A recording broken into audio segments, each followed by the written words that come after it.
You know, Bush is the president that spends a lot of time when he's on Air Force One jogging. They have a, what do you call it, a treadmill on Air Force One. And Bush gets on the treadmill and he gets briefed while he's running. And, you know, it's hard enough for him to get briefed when he's sitting or standing or whoever knows how he gets briefed. So anyway, this is part of the problem we've got in the country. We've got people who can't think through problems.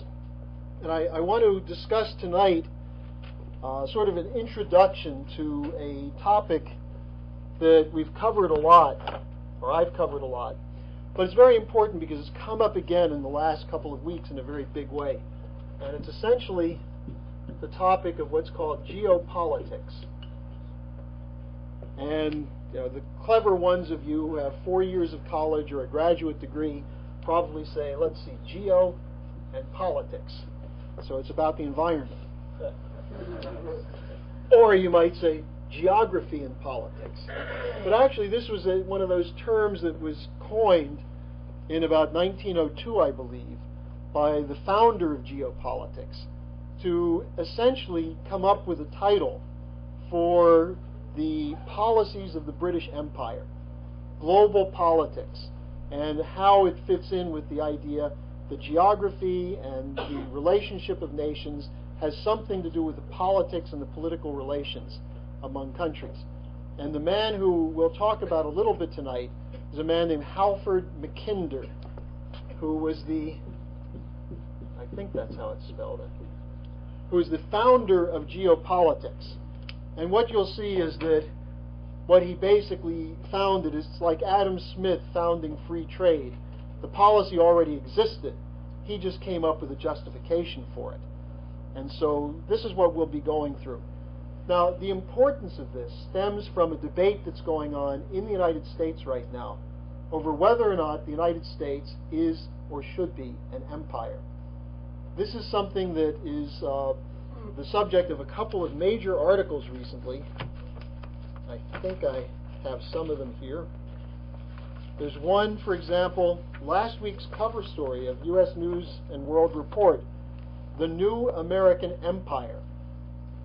And it's, Americans have an enduring aversion to planting the flag on foreign soil. Is that attitude changing? And the author, who's someone I don't know, he doesn't have particularly good credentials, at least as far as these things are concerned. Nevertheless, what he writes about is the question of, we don't have an imperial tradition, which is true. The United States was founded as a republic. And a republic is opposed to either dominating other people or being dominated by other nations. In fact, the whole idea of the U.S. Republic was that we were committed to the idea of a community of republics in the world that would overthrow empires. And as I'm sure most of you in this room know, even though many of your professors and student colleagues don't remember, or never were taught, the United States was founded as a revolt against the British Empire. And it's funny, people know that, but they don't think about what that means. That there was an empire called the British Empire, and that we fought against it because we didn't like the idea of being a people that's dominated by another power.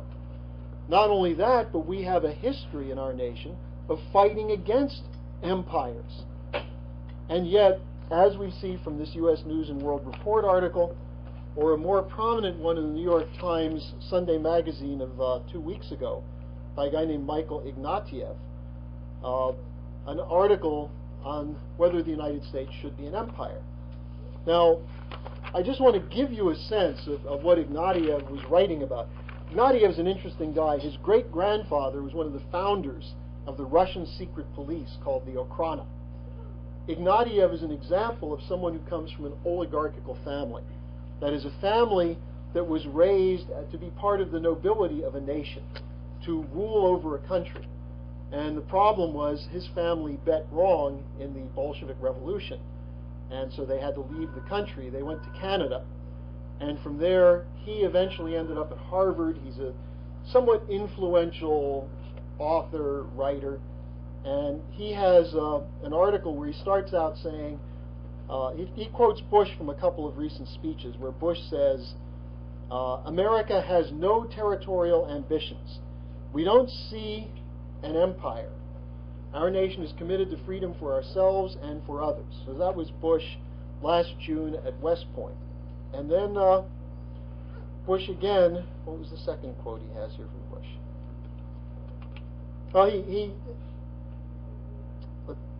he said that with the South Korea issue and other things, Bush said again, we have no territorial ambitions. Now then Ignatieff says, well, but what is the case? What's the reality? We have troops all over the world right now, especially in the Middle East, but in Afghanistan, in Central Asia, in the Philippines. We have troops in parts of Central America and South America. We have troops in Indonesia. We have troops still in Europe. So wherever you look, you find there are U.S. troops. So Ignatieff writes, a historian once remarked that Britain acquired its empire in a fit of absence of mind. Now, of course, that's a lie. But anyway, he quotes that. But he says, if Americans have an empire, they have acquired it in a state of deep denial. Now, I think that part is true, because we've become an imperial power, and who voted for it? How many people voted to send American troops overseas? We saw a very interesting reflection of this the other day in an ad in the Wall Street Journal, which was from Republicans. Republican businessmen sent an open letter to President Bush, and they said, we did not vote for you to send our troops all over the world. We supported you in the Gulf War. We supported you in Afghanistan. We do not support you in a war against Iraq. We want our money back. It was a very interesting and surprising article to find Republican businessmen putting in the... First of all, I'm shocked the Wall Street Journal ran it. But it not only ran it, it sent a very clear signal. There are people who object to this policy.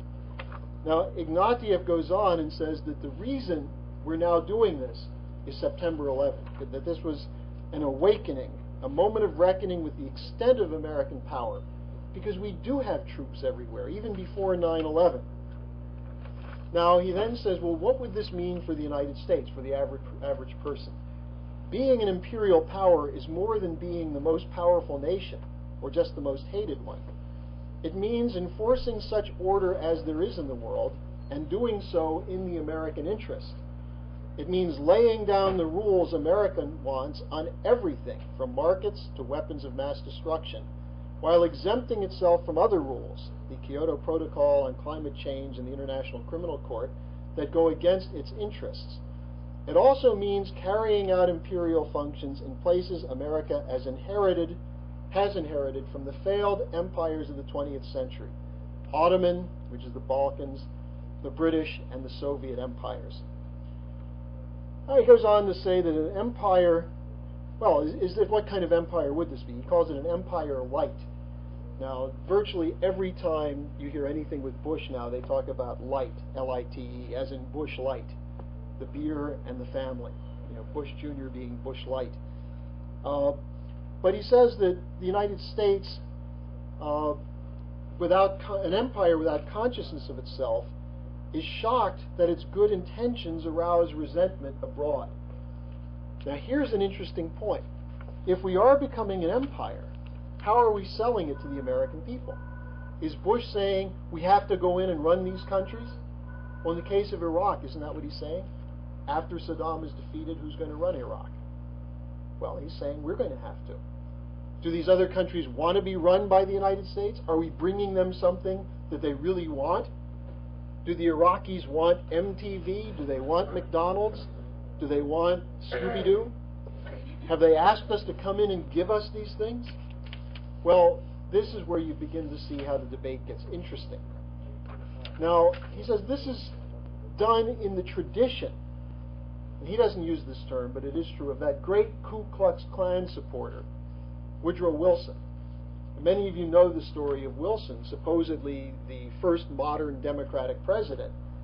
He supported from the White House the movie The Birth of a Nation, which was a promotion of the Ku Klux Klan. And Wilson is known as the great Democrat, the one who wanted to extend democracy throughout the world. Well, this Ignatieff says, ever since Wilson, presidents have sounded the same redemptive note, that is, we want to spread democracy, while frantically avoiding recognition of the imperialism that we in fact exercise. Even now, as President Bush appears to be maneuvering the country toward war with Iraq, the deepest implication of what is happening has not been fully faced. That Iraq, or the Iraq War, is an imperial operation that would commit a reluctant republic, that is the United States, to become the guarantor of peace, stability, democratization, and oil supplies in a combustible region of Islamic peoples stretching from Egypt to Afghanistan. A role once played by the Ottoman Empire, then the French, then the British, will now be played by a nation that has to ask whether, in becoming an empire, it risks losing its soul as a republic. Now, after stating that, Ignatieff goes on and gives all the reasons why we should become an empire. Namely, that the rest of the world is screwed up and does need the United States as the guarantor of its liberties. And he says, well, look, what's worse, having Saddam or having a not very good pro-American regime? Obviously having a not very good pro-American regime. And he doesn't ask if that's the best thing for the Iraqi people, he just asserts that would be the best thing. Now, in looking at this, it brings us to this question of the whole 20th century, because what we're seeing today in this debate is a repeat of the debate that took place in the United States going back to President McKinley. McKinley was the last of the Lincoln Republicans. McKinley's view was that the United States must not be an empire. And McKinley reluctantly engaged the United States in the Spanish-American War. After it was over, the British did everything they could to get the United States to become an empire, to annex the Philippines, Cuba, make them part of the United States. They even sent Rudyard Kipling, who some of you may know from his jungle stories, the Kim stories, Mowgli of the Jungle, and so on. He was a terrible poet, but he was a British racial imperialist to the core. And he came to the United States in 1899 to argue that the United States should join the British as the white man's empire.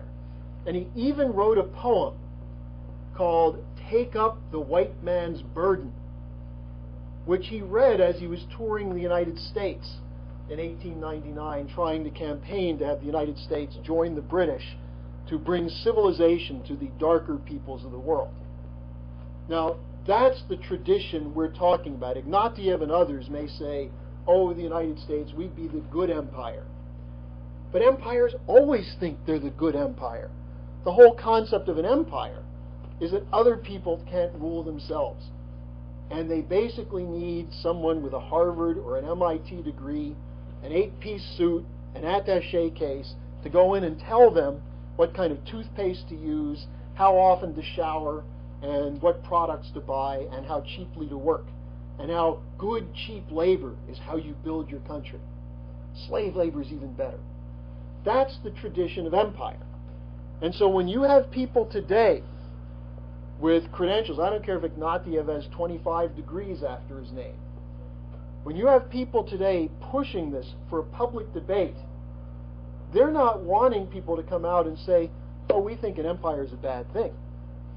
They're basically trying to set the stage so they can say, you had your chance for open debate, now it's settled, we're going for empire. Now, what I want to do is give you a picture of where this modern idea comes from in terms of British geopolitics, because geopolitics and the United States shouldn't fit together in the same sentence. But imbeciles, do we not have an eraser here? I guess not. Imbeciles such as some of the people like Rumsfeld and Cheney and others think that if you can put an oil rig someplace, then they should be happy to have us there to manage it for them. You know, it's amazing to me how arrogant some of these guys are.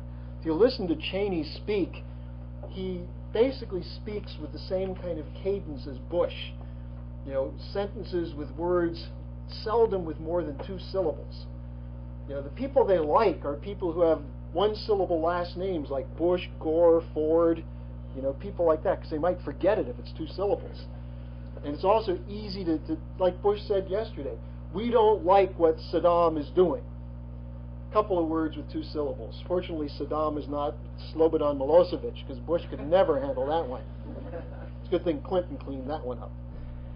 So what you have is people who have this arrogance of power. We're the world's great power. We have the weapons. Why do we have the weapons? Because we're so good. We're such good people who are only interested in the good of the world. That's why we built the great weapons that we have. So we can protect the world from evil people like Saddam Hussein, who's trying to develop his own weapons. You know, this is the way these people think. And so when you look at this situation, when you look at this and you hear some of this discussion, such as the Ignatieff column, such as the U.S. News and World Report column, you have to realize there's a debate going on behind the scenes of which this is only a public, the only public discussion you're going to see. You're not going to see President Bush come out and say, all right, you're going to vote on CNN tomorrow, here's the poll, empire or republic. You won't see that. So we have to get across to people that this is in fact the debate that's going on behind the scenes in the think tanks and so on. Now let me just give you one more example of that before I get into the meat of the subject. There's an interesting press conference yesterday held by James Fallows, who calls himself a Hamiltonian. Now, very few people in this country call themselves Hamiltonians. In fact, there is something called the Hamilton Society, and there is a group called the Federalist Society. But the Federalist Society has much more to do with the Federalists after Hamilton's death, because they're basically right-wing neoconservatives, than anything that Hamilton stood for. But Fallows is an interesting fellow, James Fallows. He worked for Carter for a little while. He went to Japan in the early 1990s to study the Japanese economic system. And he discovered something interesting, something that I'll just review briefly in a few minutes. He discovered that Japan became an industrial power because of the influence of the American intellectual tradition, the American system of economics. And it wasn't free trade, it wasn't deregulation. In fact, it was a strong government regulation system, a national banking system, infrastructure investment system, and it was modeled after the ideas of Alexander Hamilton, who some of you know was our first Treasury Secretary. You used to know him because he was on the was he the $10 bill? Yes. Oh. Aha.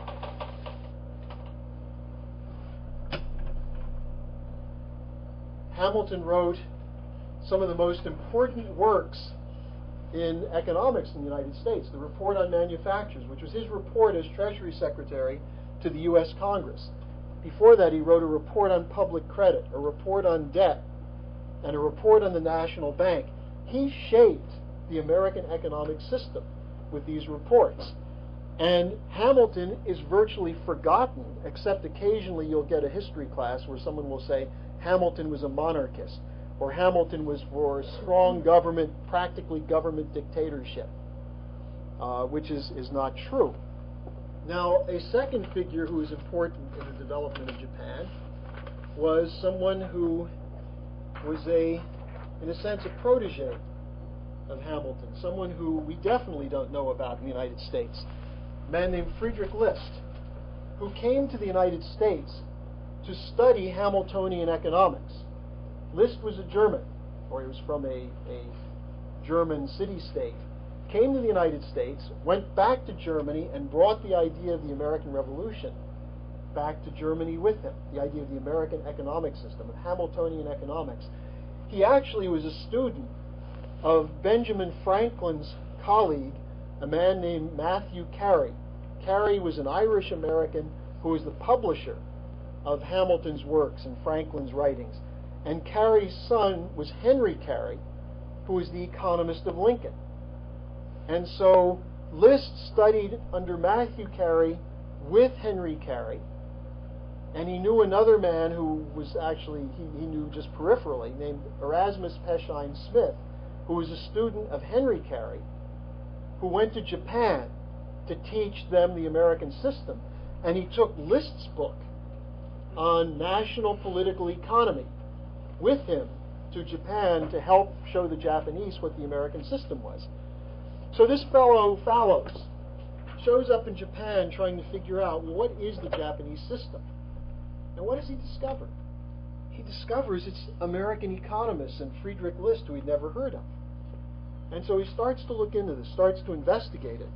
And he wrote an article in the Atlantic Monthly in December 1993 called How the World Works. And he writes about his visit to Japan and how he was talking to professors there.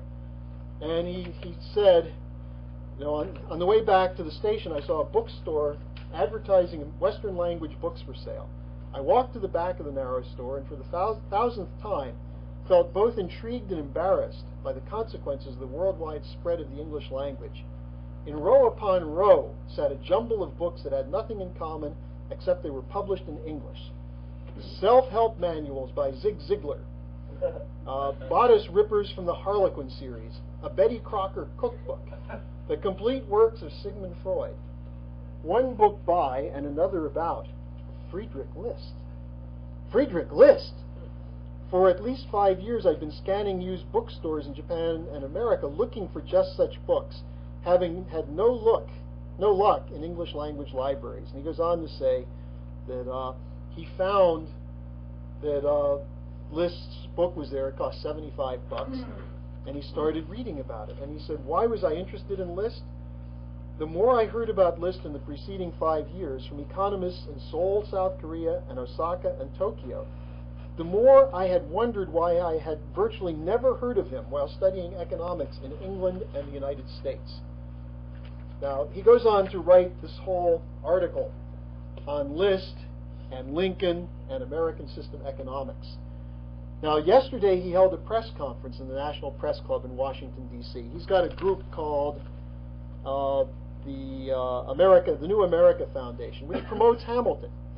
And at this, after there had been some discussion, we asked a question, and we said, you've written about the American system of Hamilton, List, and others, the National Bank, credit for infrastructure, the FDR version of this, and yet there's only one presidential candidate in the United States who supports these policies, and that's Lyndon LaRouche. And of course, when this was said at the National Press Club, there were some groans from the audience. Now, Howard Dean, who's a Democrat, former governor of, I guess he's current governor of Vermont, who's running for president, kind of said he's not going to take that question. He turned to Fallows, and Fallows said, this is a very serious question and does not warrant the tittering. The question of how we're going to revive our nation's industry is a crucial issue, and the concept is an important approach. It's too bad that we only have Lyndon LaRouche to carry this policy. So Fallows indicated that he does know Lynn, he does know that Lynn knows this policy, and afterwards he said, I didn't mean that as an attack on LaRouche. It's just that LaRouche has baggage because all these people attack him and ignore what he's saying.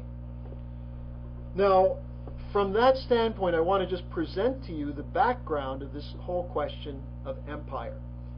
That there is in American political history and economic history a fight over our nation's whole history between two outlooks. The outlook of the American Tories, which is the British geopolitical tradition, which today is the tradition of Ignatieff and others who are saying we should have an empire, of Rumsfeld and Cheney, who would be saying that if they really knew what an empire was. And that this is behind the drive to put troops all over the world, to go to a war that will be fought over raw materials, in the image of Henry Kissinger's ideas.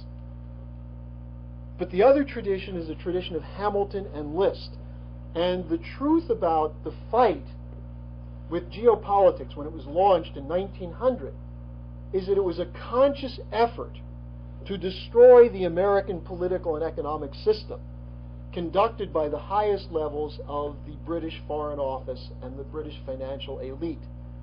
And that today the irony is we see these people in the United States who probably don't know the names that you'll get tonight of Milner and Mackinder and others, but they're cheap imitations of these British characters. And people like Ignatieff know them. but Ignatieff doesn't tell you the whole truth in his essay. So let's begin by looking at Europe at the time of that Henry Kissinger really liked Europe. 1815, after the end of the Napoleonic era. Can you put on the air conditioning or something? Is anyone else hot? Am I the only one who's hot? All right. Now, the thing you have to understand is that what was the fight in Europe was a fight between empires. That you had, this is 1815, you had the Austrian Empire. Germany was not a country in 1815. You had the Russian Empire, and then you had the Ottoman Empire, which was at that time the declining rule that was run out of Constantinople. But as you can see, it extended into what are today, well, what was then also the Balkans. So you had, in a sense, a crossroads in Europe and the Balkans. Now, in 1815, Napoleon had just been defeated. But more importantly, in the back of the minds of the British Empire faction was the danger of the spread of the American Revolution, the American system, the ideal of the Lincoln and Hamilton, that this is something that they felt as an immediate threat. How do you defeat that? How do you mobilize against that? Now, this is Kissinger's dream. He wrote a book called A World Restored, in which he said the balance of power in 1815 was the best period because you had the empires holding each other off. And the only question then was, how could the British expand their domination? Now, just as a question, how many of you know what was the period of the greatest extent of the British Empire? When did the British control more of the world? Anyone have an idea? Well, Mike, you know, so you keep your mouth shut. Wasn't it right at the American Revolution? At the American Revolution. Who else has a time you think it might be? Yeah, Charles. End of the 19th century. Not bad guess. Early 20th century. Post-World War I. Okay, now we're getting close. Yeah, it was in the 1920s. That was the largest extent of the British Empire. At the time of the American Revolution, the British had just lost their biggest place, their jewel. They had India, the Indian subcontinent, but America was the part they wanted to control. Not only did they lose the United States, but they lost again in the War of 1812, and the ability to contain the virus of republicanism was threatened. And so that's what the British were concerned about, and that's why this arrangement looked pretty good to them.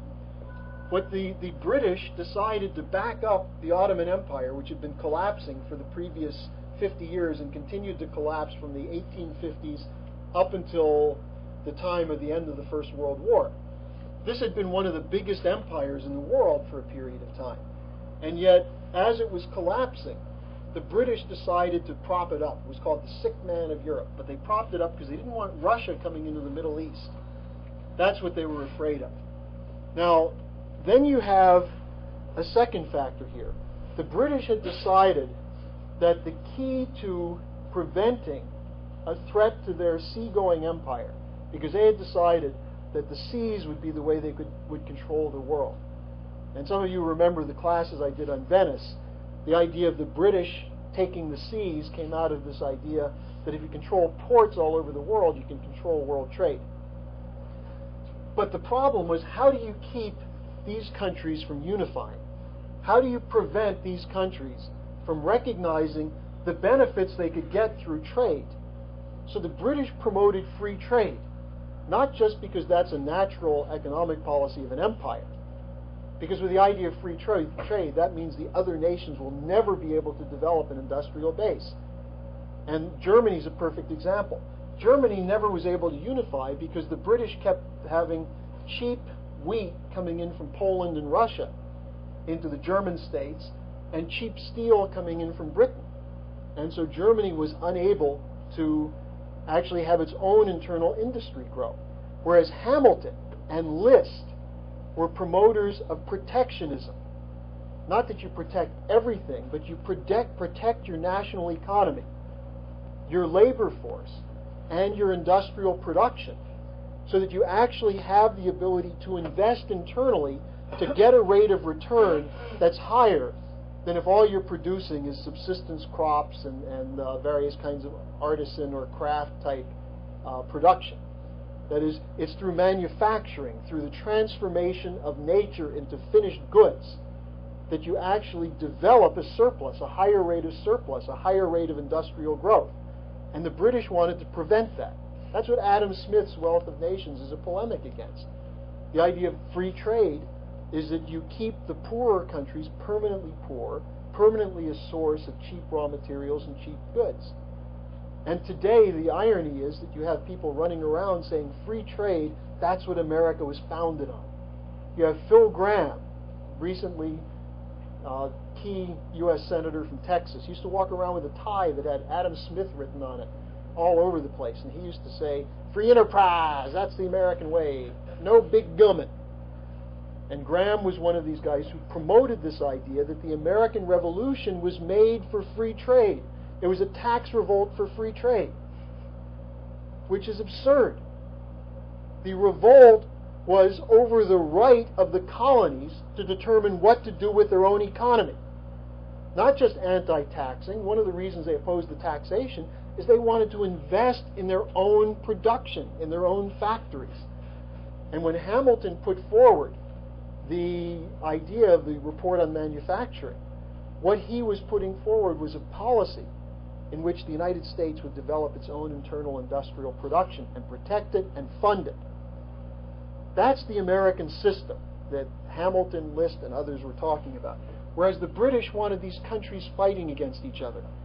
Now, if you look at how this is at the end, in the middle of the 19th century, this is the extent of the British Empire.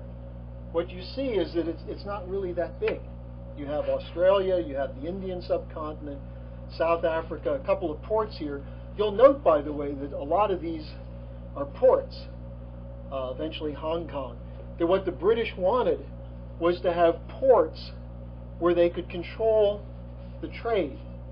And that was really the essence of British sea power at that time. But the empire as a whole was not that big. Now also, industrialization of Europe was quite small. This is a map which has one indicator of industrialization, which is the parts of Europe that had cities where population of 20% of the population was in cities of 100,000 or more. This is the only part in Europe in 1850 where you had even 20% of the population living in cities of 100,000 or more. France and Italy were 6 to 10% of the population. Germany was primarily rural. Spain was primarily rural. So you had these areas that had primarily rural farming, some small towns, but no urbanization. Now, in contrast, take a look at what happened by 1910. Now, what you see here is 20% of the population in cities of 100,000 or more. All of Germany extending well into what was Eastern Germany, or Poland, Russia, England. But now you had 11 to 20%, France, Portugal, Italy, Austria, Ireland. So you had a consolidation and advance of industrial development, and Greece also.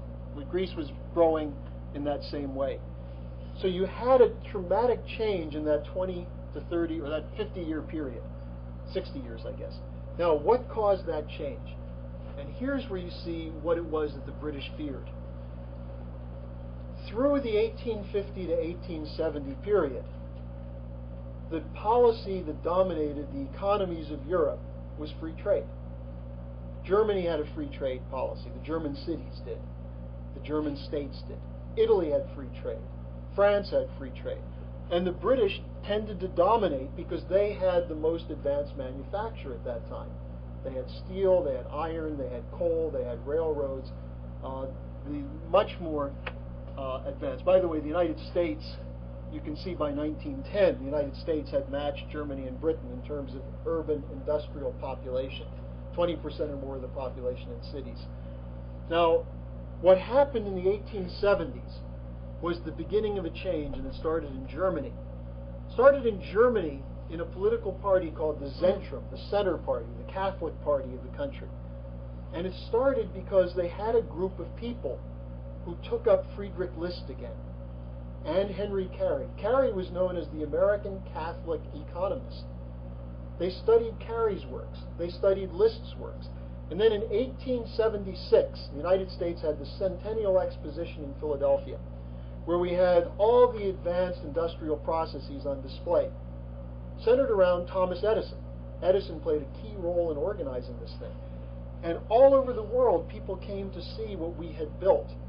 And they saw that between Lincoln in 1861, and by the way, Lincoln, as I told you, his chief economist was Henry Carey, who was part of this tradition of Hamilton, List, and Carey. Carey was responsible for the development of the railroads and the steel industry in the United States, which led to a tremendous advance in industrialization. Lincoln imposed protective tariffs. In fact, part of the war with the South, the Confederacy, had a pro-British constitution. Free trade, no taxes, no tariffs, no internal improvements. And the South essentially was a cotton plantation for the British mills. And what Lincoln said is, we're going to go in and industrialize the South.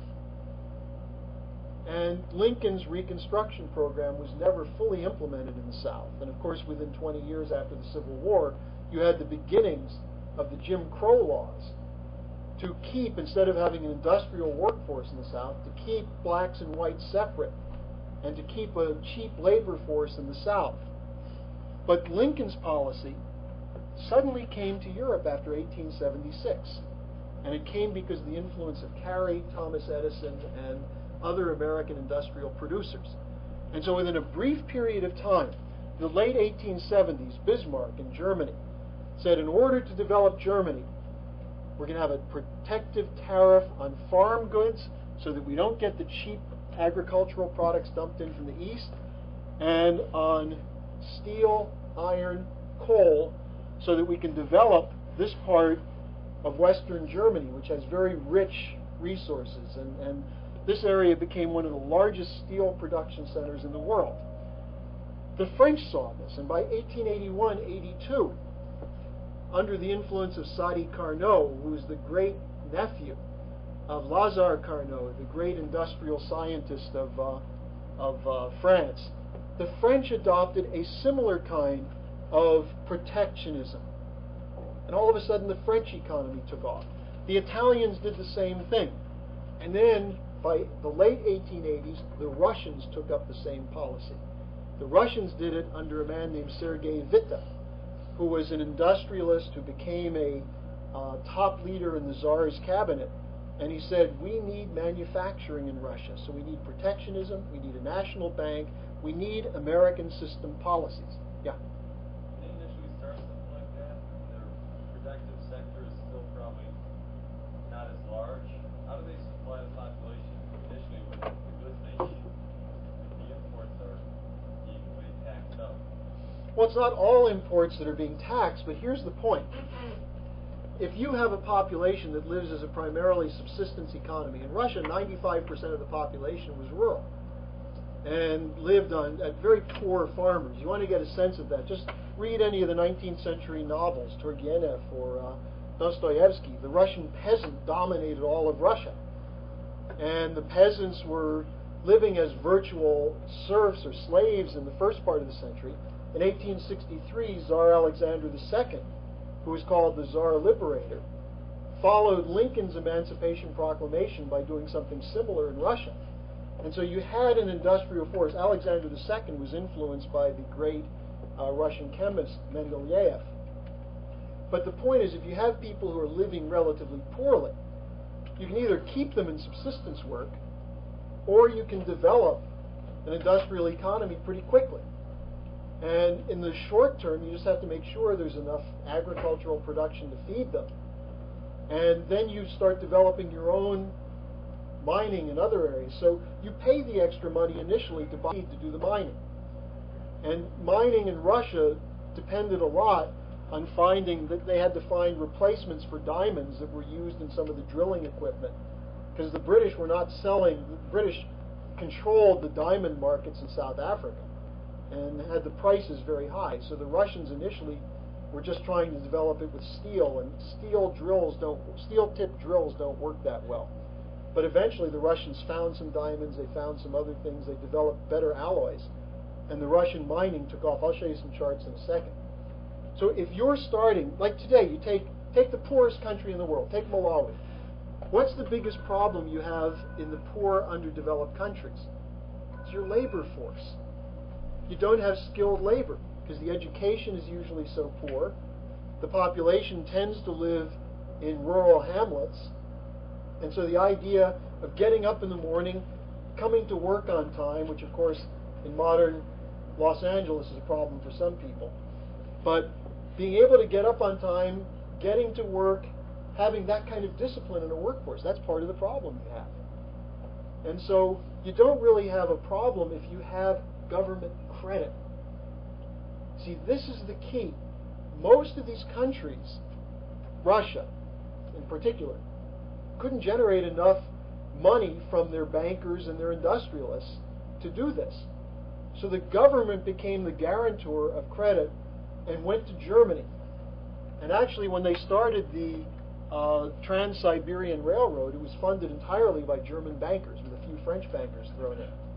And then it would be supplemented with Russian national credit, because you couldn't pay producers in Russia with German marks. I mean, you could, but there wasn't really a capability then to have the kind of flexible exchange that you have today. So what they did is they would generate a certain amount of credit through local banks so that you would have rubles to hire people to come work. So it doesn't take that much to start things up. You do have to take on some debt, which of course for people like Phil Graham is no good. The only debt you're allowed to take is mortgages, so you take on new debt with mortgages so you can buy a lot of stocks so he can make money now that he's working at UBS Warburg. But for us, credit is good. As Hamilton said, never take on a debt without the means to extinguish it. So if you were to borrow money to go to Las Vegas and gamble, that would be not a very good idea, at least for someone to loan you money to do it. But if you were to say, I want to borrow money because I have an idea for some kind of production capacity, that's the difference. You take on debt. The government can take on debt for infrastructure because it has an immediate return for the economy, both to pay back the loans, but also to increase the productivity of every other sector. So that was the idea. That was the Hamilton model. It had worked. The United States was able to pay off all of its debt. You know, I mean, this is the key thing. The United States had a huge debt after the American Revolution, and yet we paid it all off under Hamiltonian policies. When we dropped the Hamiltonian policies, we built up the debt again. We went back to the National Bank of the United States and paid it off again. Then we had Jackson, free banking, wildcat banking. We had the whole thing opened up, no centralized government, and we're in a series of recessions and depressions from 1830 up until the Civil War. Lincoln went back to a national economic policy. So people had studied that in the 19th century. The Europeans studied it. And they saw the results when they went to Philadelphia and when they came to the United States and saw Chicago, saw Buffalo, New York, saw Pittsburgh, saw these big industrial processing plants producing. And so they took this same policy back to Germany, back to France, to Italy, to Russia, and Japan, the Meiji Restoration, which Fallows writes about. But this was based on the idea of the nation state. The nation has the right to set the terms of trade. In this country, it's called regulation. Well, that's how we grew. We made sure that there would be enough capital and enough credit that could be targeted in areas of production that would produce a return, as opposed to the kind of totally free system where people would go for the quickest return, the quickest buck, which is what we had in the 90s. You've just seen an example of, in a sense, free trade and deregulation, with the credit bubble that popped in the tech sector. Now, just let me show you the results of this over this period. This is exactly what the British were terrorized about. This top chart, the average annual rates of growth. Now this is Britain. What you see is that 1880 to 90 was pretty bad. 1900 to 1913 was terrible. Look at these industrial productivity percent annual rate of growth. Exports. Now, in 1890 to 1900, their exports were low because they knew they were building for a war. And so this is when they were building the big ships going into preparation for World War I. Now, long-term rates of growth in other countries, comparison. This is 1870 to 1930. This is the annual percentage rate of increase. Industrial production, the United Kingdom, 2.1%. Germany, 4.1%. The United States, more than double Britain, 4.7%. Industrial productivity, 0.6% in Britain, 2.6% in Germany, and 1.5% in the United States. And exports. See, the argument that protectionism cuts down your trade is absurd. Now, sometimes if you tell people you're against free trade, they say, oh, you just want an isolationist economy. Don't you hear that from people? Oh, you want isolationism, you don't want any trade. Well, that's what Pat Buchanan wants. That's why Pat Buchanan's a numbskull. Because his idea of having one self-isolated economy doesn't function. We do have a global economy. It just doesn't have to be a free trade globalized economy. Look at the export rates in the United States and Germany compared to Britain. Because as we produced products that were marketable and useful, we didn't need free trade. We were selling to each other. Now, let's take a look at iron and steel, which are two of the key categories in production. Now, you can't quite compare them because they have different measurements. But look at Russia, 1890. Pig iron, 9 million, let's just say it's tons. It's not tons, but I'm not sure what a pud is. But that's what they used to use to measure. 59 million to 177 million to 283. So it increased within 23 years by almost 5 times, 500% increase. More than 500% in iron production. This is under the Witte Industrialization Plan, which included national banking and protective tariff. Now you look at France. Now France did not have one of their main areas of production because Germany took it from them in the 1871 Franco-Prussian War. But France, from 400,000, and these are metric tons, in 1880, 400,000 metric tons. 1890, 700,000 metric tons. It was in the middle here when the French went with the American system economic policy. 1900, 1.6 million. 1910, 3.4 million. And then for comparison on the bottom, pig iron. Germany, the U.S., and Britain. In 1870, the United States had not really measurable quantities. I don't know whether it's because we didn't measure it or we didn't have it. I assume it's because we had no uniform system of measurement. But you look at Germany, 1.56 million to 4.66 to 8.52 to 14.79. You see that rate of growth, the incredible rate of growth in Germany. You look at the United States, the same thing. You look at Britain, stagnant, virtually stagnant. Now, this is what the British knew. They knew that if you had this American system idea spread throughout the world, that they would lose their dominance. Just one other set of figures here. Railroads. Now, at the top, you see Russia, 1850, 660 miles, virtually nothing. By 1912, you look at the growth rate. Then you look at France from 1857 with 6,800 miles to 38,000 by 1900. That's kilometers. Germany, 1860, 11,000. By 1910, 59,000. And anyone who's been to Germany, Michael and Miwa can tell you, you still have an excellent train transport system, passenger rail system. You don't need cars to go between cities. You have a capacity, you have an idea, a totally different idea of the social and productive question of what it means to have a competent, integrated transportation system. Now, let's look at Coal production, another key area.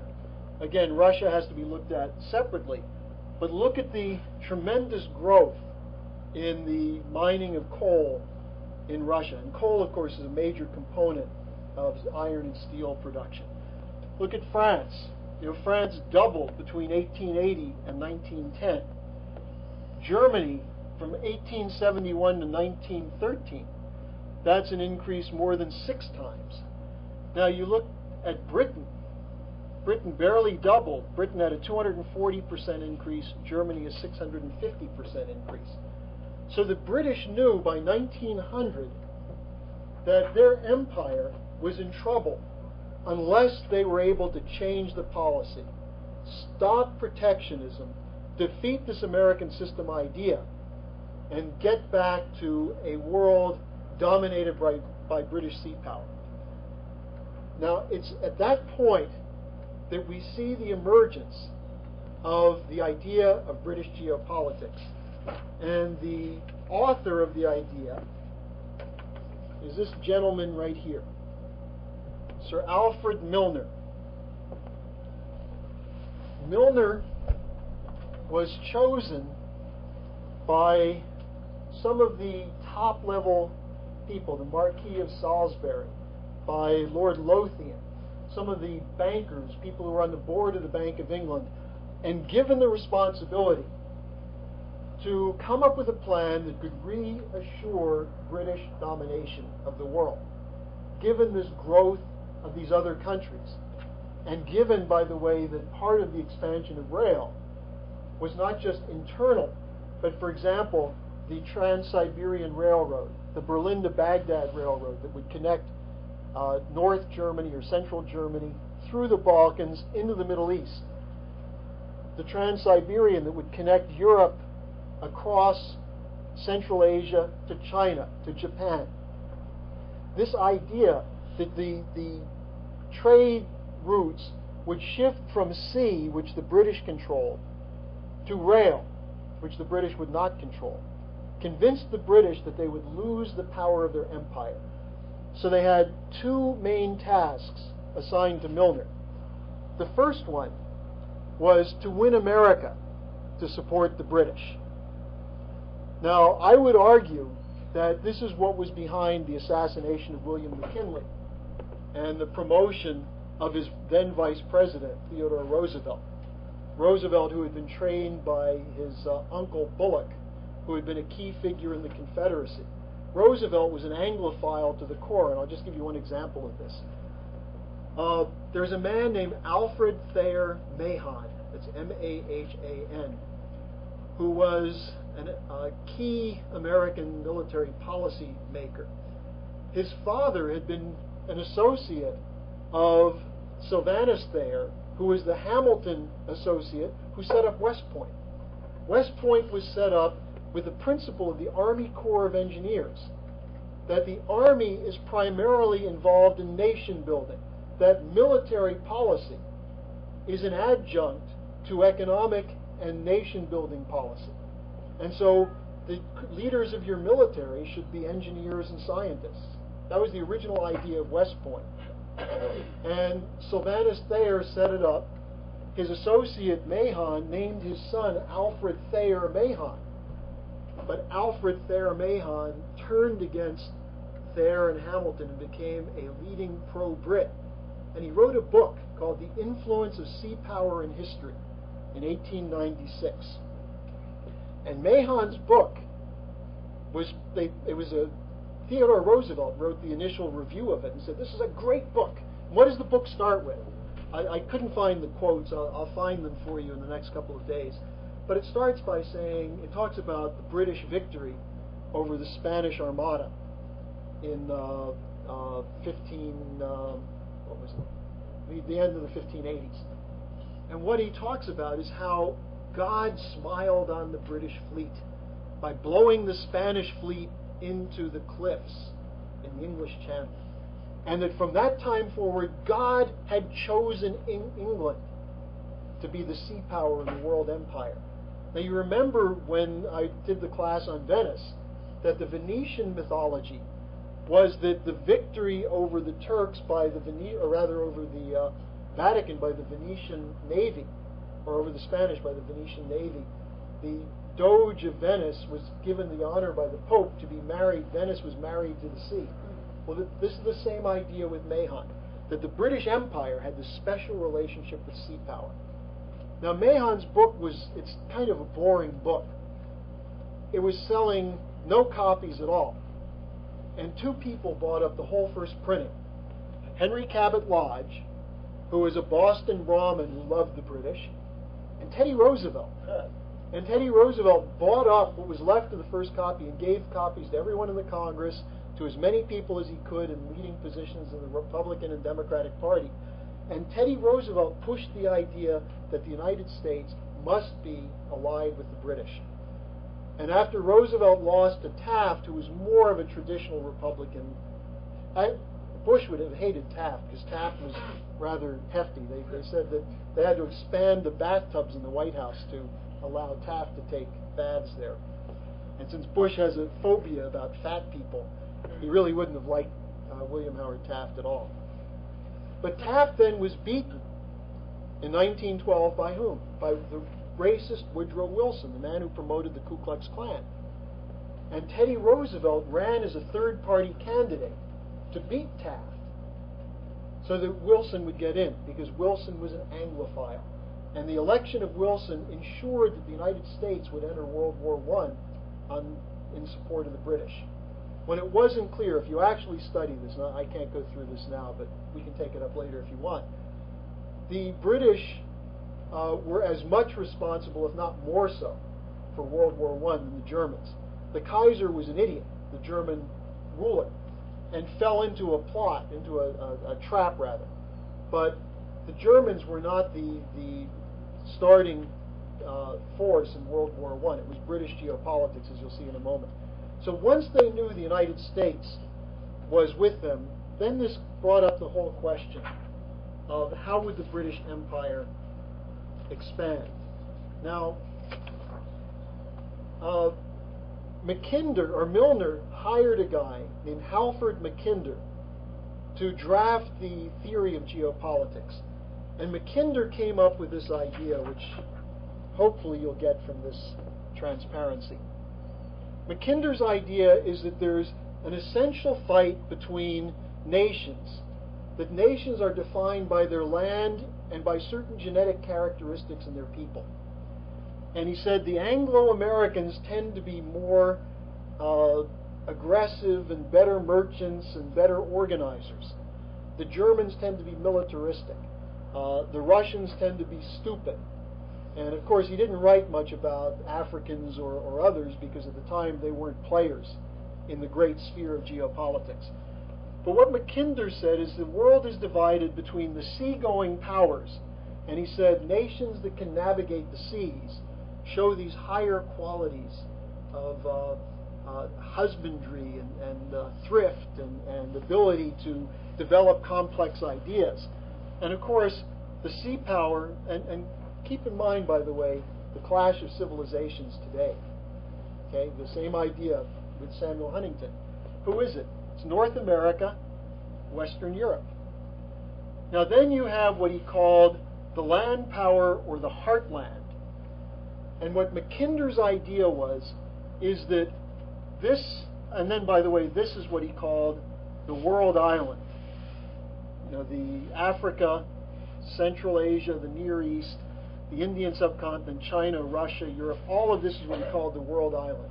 And Mackinder said from this time forward, 1905, the fight in the world is going to be who can control Central Europe, which is the pivot that opens up the Eurasian heartland, which will determine who controls the world island. And he says the British, in order to do this, to maintain their world supremacy, has to constantly keep fighting going between the central powers in this pivot area right here. That's the essential idea of geopolitics. Now, the way they did this, and I'll just briefly review this for you, in order to sustain the British Empire, the idea was that you had to have France and Russia against Germany.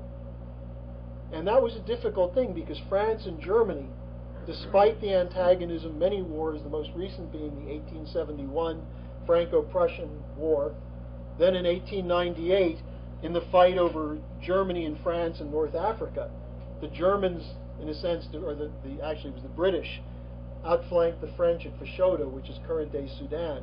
And so the French had had one defeat after another. So the French, by 1900, were willing to consider an alliance with Germany, and in fact were involved in certain kinds of industrial projects between the two, including French involvement in the Berlin to Baghdad Railroad.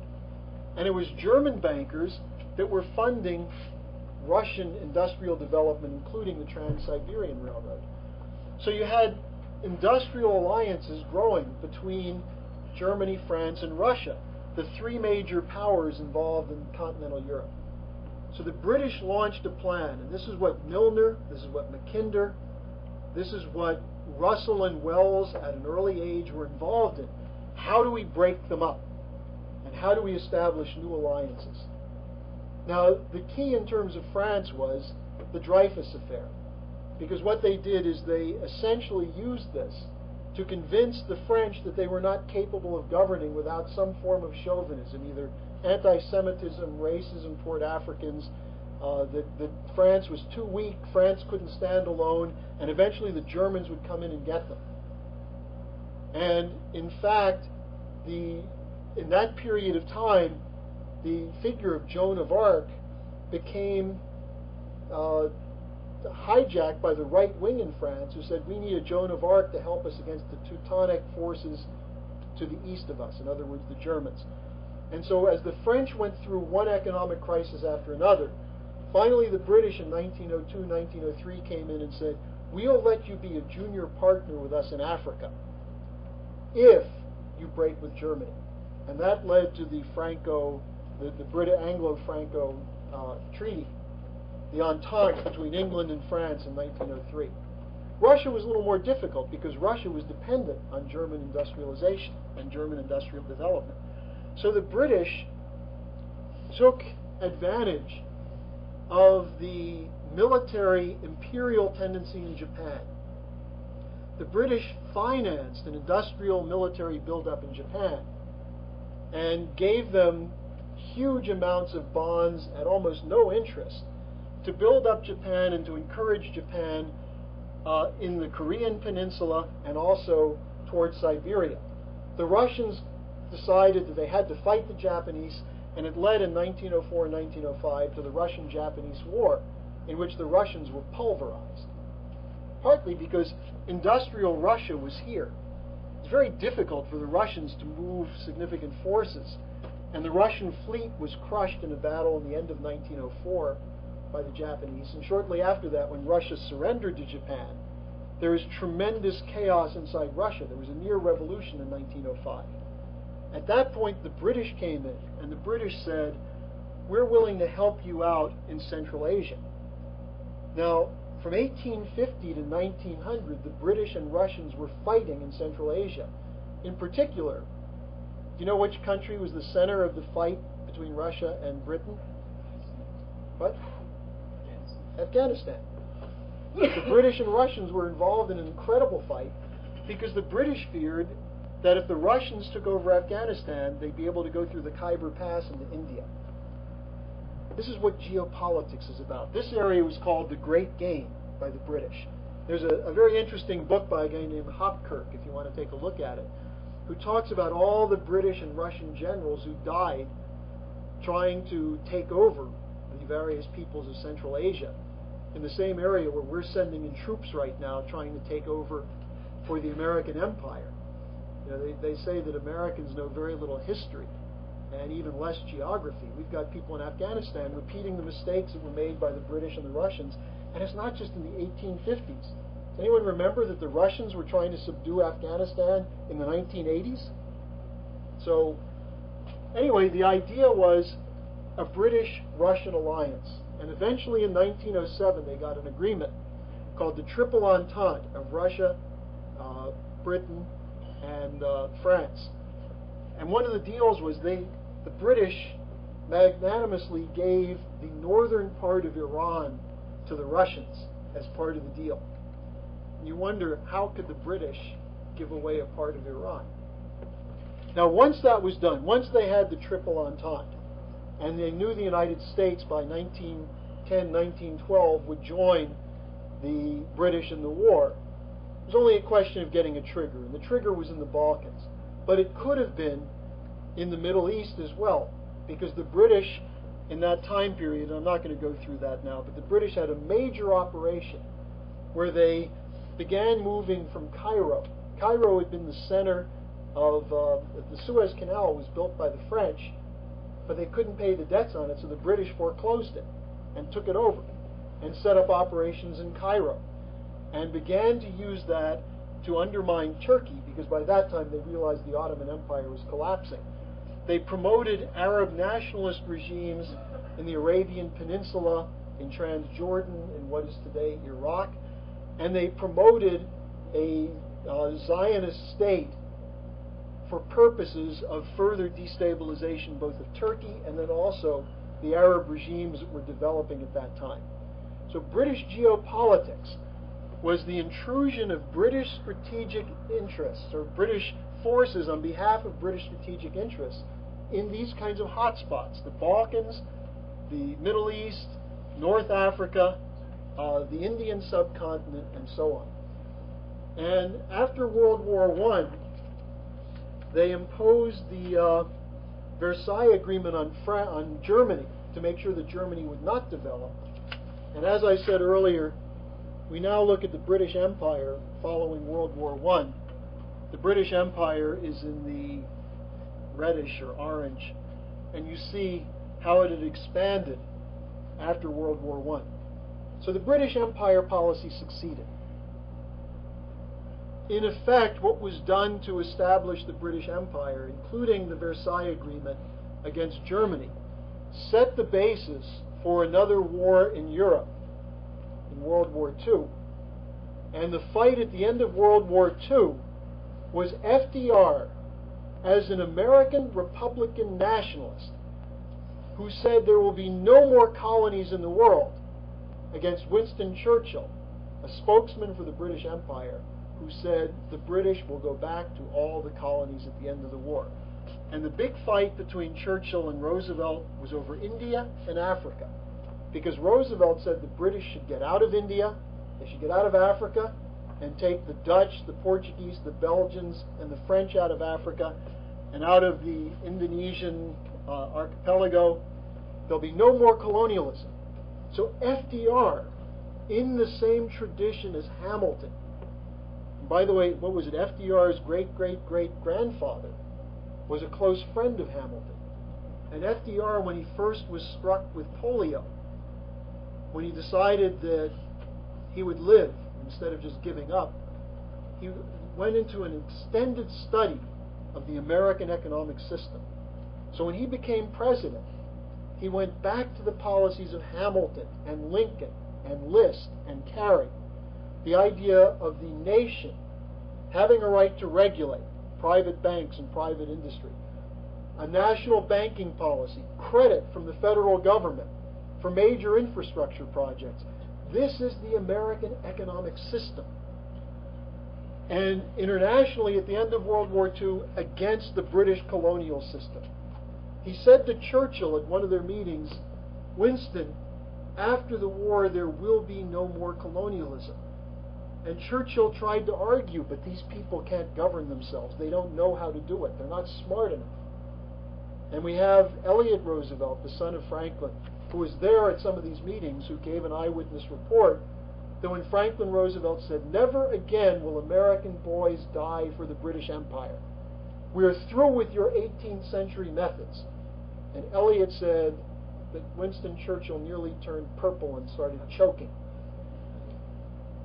So the end of World War II was the opportunity for the United States to do what the Founding Fathers had intended, to spread the idea of the American system, which was the whole idea behind the Marshall Plan and MacArthur's regency in Japan. And Japan rediscovered the Meiji Restoration, which is what James Fallows reports on. Germany rediscovered Liszt through its chancellor at the time, Konrad Adenauer. They set up the Kreditanstalt für Wiederaufbau, the development bank of national credit, to fund, to take the United States gave them some money. Now, they didn't just use that money to buy things. They put it in a bank as a basis for extending credit to German industrialists. And that led to the German economic miracle of the 1950s, the latter half of the 1950s. And so what you see is that this argument today over empire is an argument that gets to a core subject in our history. And the topic, as I've said, is, are we a republic? Are we going to be a nation committed to the idea of a government of the people, by the people, and for the people, that will act in the general welfare, the interest of the general welfare? Or will we be a government that will say, we're going to become like the Roman Empire, we're going to keep our people happy with drugs, entertainment, cheap food, while we grab the raw materials from the rest of the world and send our troops around the world to put in governments that will accept what we want? Now, that's what Ignatieff is talking about. That's what the U.S. News and World Report, in a dumbed-down way, is talking about. That's the real issue. Bush may not know it. Maybe even Rumsfeld and Cheney don't. But in the various think tanks, the groups like the American Enterprise Institute, the groups that support the war in Iraq, they're saying this is the test case of whether we can get the American people to support the United States transition into an empire. Now, we have to realize that the fight is our fight, because most people don't understand these issues. When we go out and talk, as we did the last couple of days up in Sacramento, where a number of you were in Sacramento talking to these legislators, when you talk to a legislative aide and you talk about a super TVA, and I know someone was telling me that the last time we went, Andrea told me that a couple of these legislative aides thought we were talking about DVDs. And so super TVA, what is that, the new Japanese television? So you see that people who, and who did we find? Danny's old buddy, what was her name, Sheila? Yeah. A dropout of our classes here is somehow now an aide in the governor's office. Then Elizabeth ran into a friend. Well, one time we went into Davis's office, we had 70 of us. And they send someone out to control us. And she's someone Elizabeth knew from UCLA who had gone backwards since the time she'd been at UCLA in terms of what she knew. So this picture that we just discussed, and we'll take plenty of time to take questions now if Danny will turn off his damn cell phone there.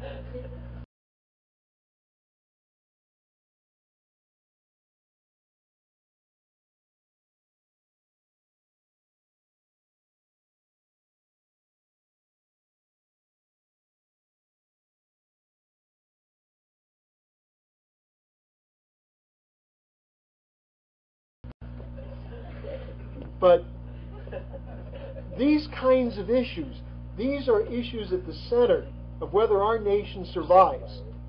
Because if we become an empire, the only way we can do it is by giving up the very Republican traditions, such as freedom of assembly, free speech, as you see Ashcroft already eroding these kinds of liberties. We're going to have to give up those aspects that were positive in our nation's history. Now, it's useful to be discussing this today. It is the 15th, right?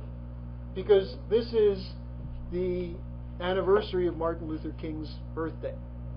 And what Martin Luther King represented in the United States was this tradition, the American system tradition, the idea of economic justice for the world, the idea of the fight for the United States to help develop Africa rather than to continue the policy of looting Africa, for the United States to extend to all its people, not just African Americans, but everyone, the rights that are guaranteed in our Constitution and are supposed to be available to everyone.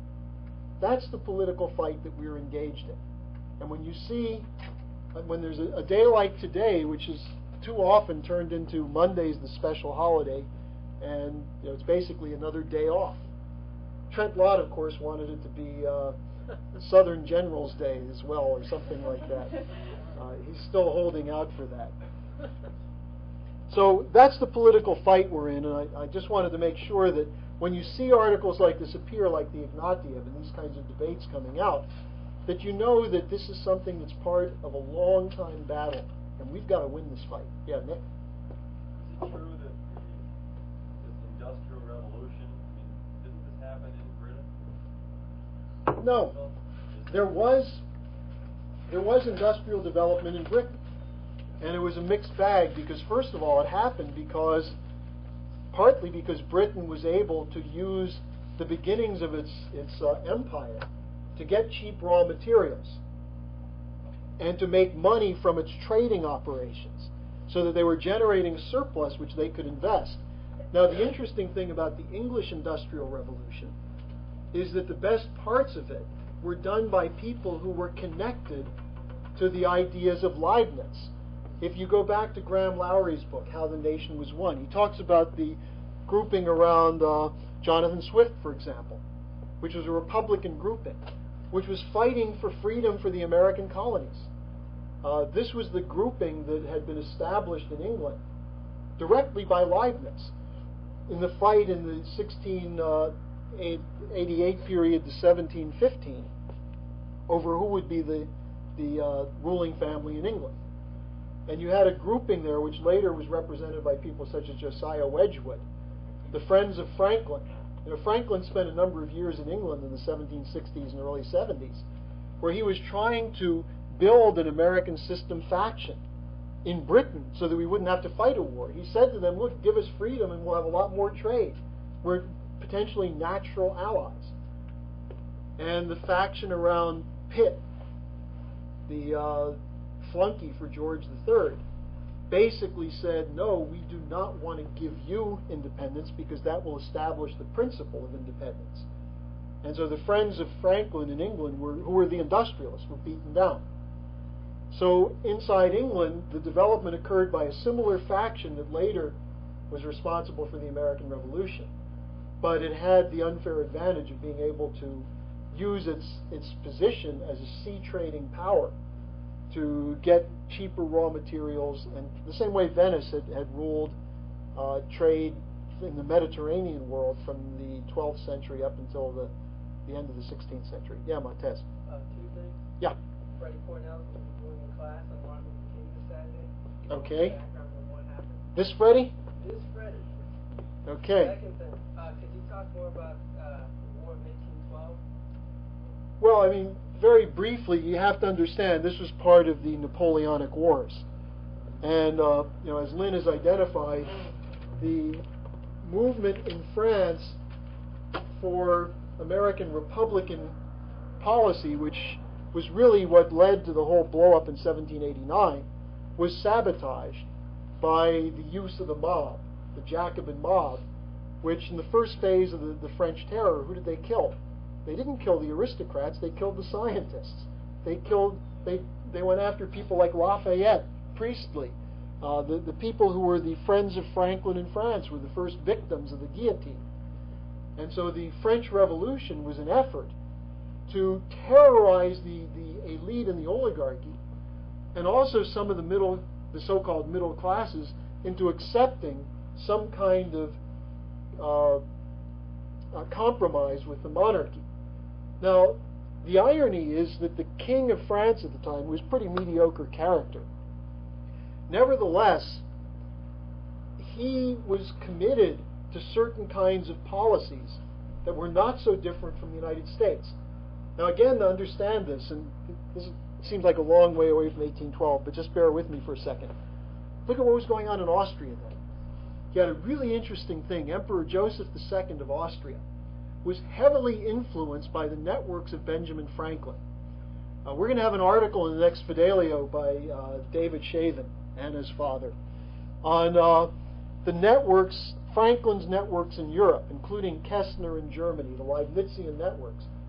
Now, who was in the center of this in Austria? Wolfgang Mozart. Mozart was part of this American system faction. And if you know that, you can look at his operas and see it, like The Marriage of Figaro, Don Giovanni, The Abduction from the Seraglio. He was writing to bring the ideas of the American Revolution to Europe, as was Friedrich Schiller. And so Joseph II was starting to carry out reforms in Austria that were similar to the American revolutionary ideas. His sister was Marie Antoinette. Now, she's sort of a mixed bag herself. Maybe she said, "Let them eat cake." Who knows what she said? Maybe she was opening a bakery or something.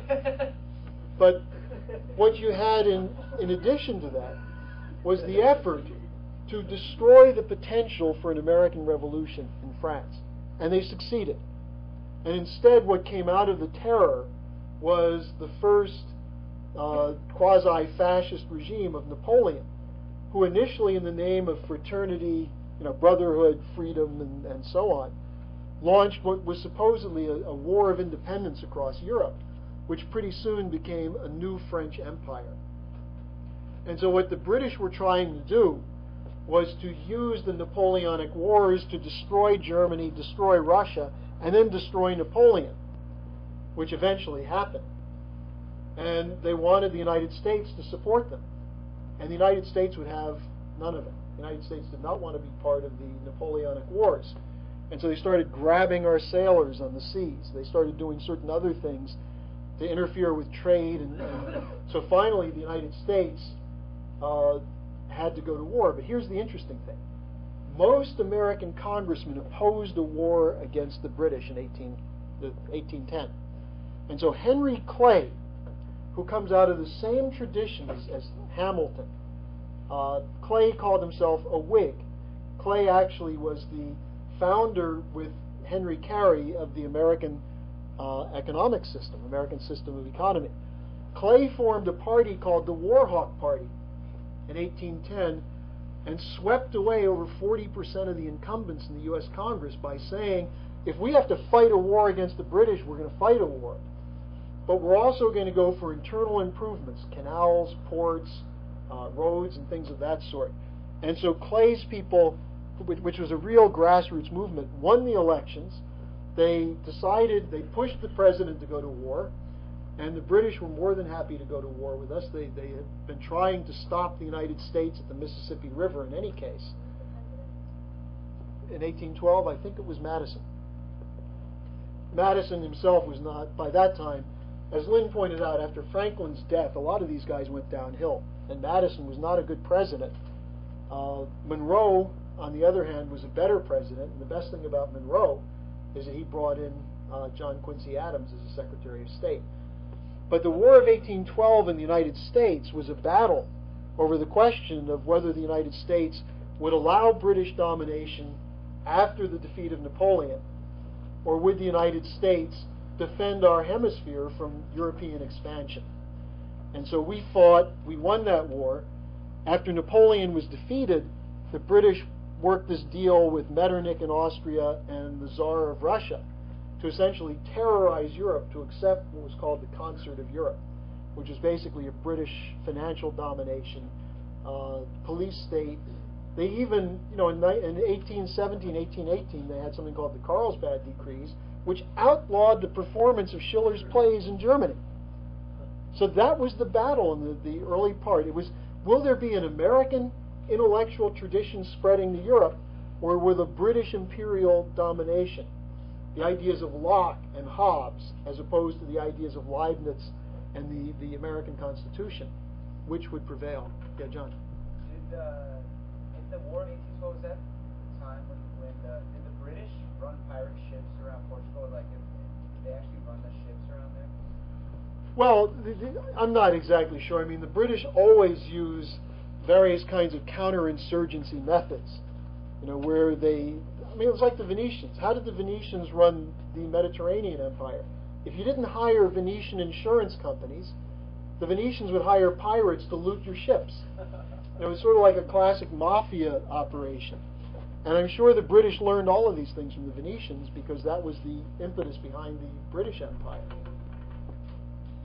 Yeah. I wanted to bring up that Franklin Roosevelt, his people, like Samuel, like Bemis, actually went back and completely reinvestigated the whole Monroe Doctrine, and people hadn't really thought of foreign policy in that Franklin sense until Roosevelt actually. Well, there was Blaine. Don't forget Blaine, who was the Secretary of State, I think, in the 1880s, who had he was actually the one who was the impetus behind McKinley, who came up with this idea of reestablishing the tradition of the American system in foreign policy. So that system was there. It was there throughout. And the question was, which would be the dominant policy? And, what Roosevelt did is they reinvestigated everything. Go look at John Kennedy. Someone should pick up some of the speeches of Kennedy in the 1950s when he was senator. He had quite a bit to say about the importance of ending colonialism in Africa. And when Kennedy became president, he went with his good neighbor policy, which was modeled on the Monroe Doctrine and modeled on the Franklin Roosevelt good neighbor policy. The idea that what should our policy be towards Mexico? We should develop Mexico. No free trade with Mexico. And when the Mexicans in 1938 seized the oil fields for the nation, and the Buckley family, representing Standard Oil, came to FDR and said, "You can't let that happen." FDR said, "So sorry, that's Mexico's oil. We're not going to send in American troops to take their oil from them." And the official Buckley papers, this is the father of William F. Buckley, who was the head of Standard Oil. His official papers are at the LBJ Library at the University of Texas, and there's a section of his papers that are sealed until 2050.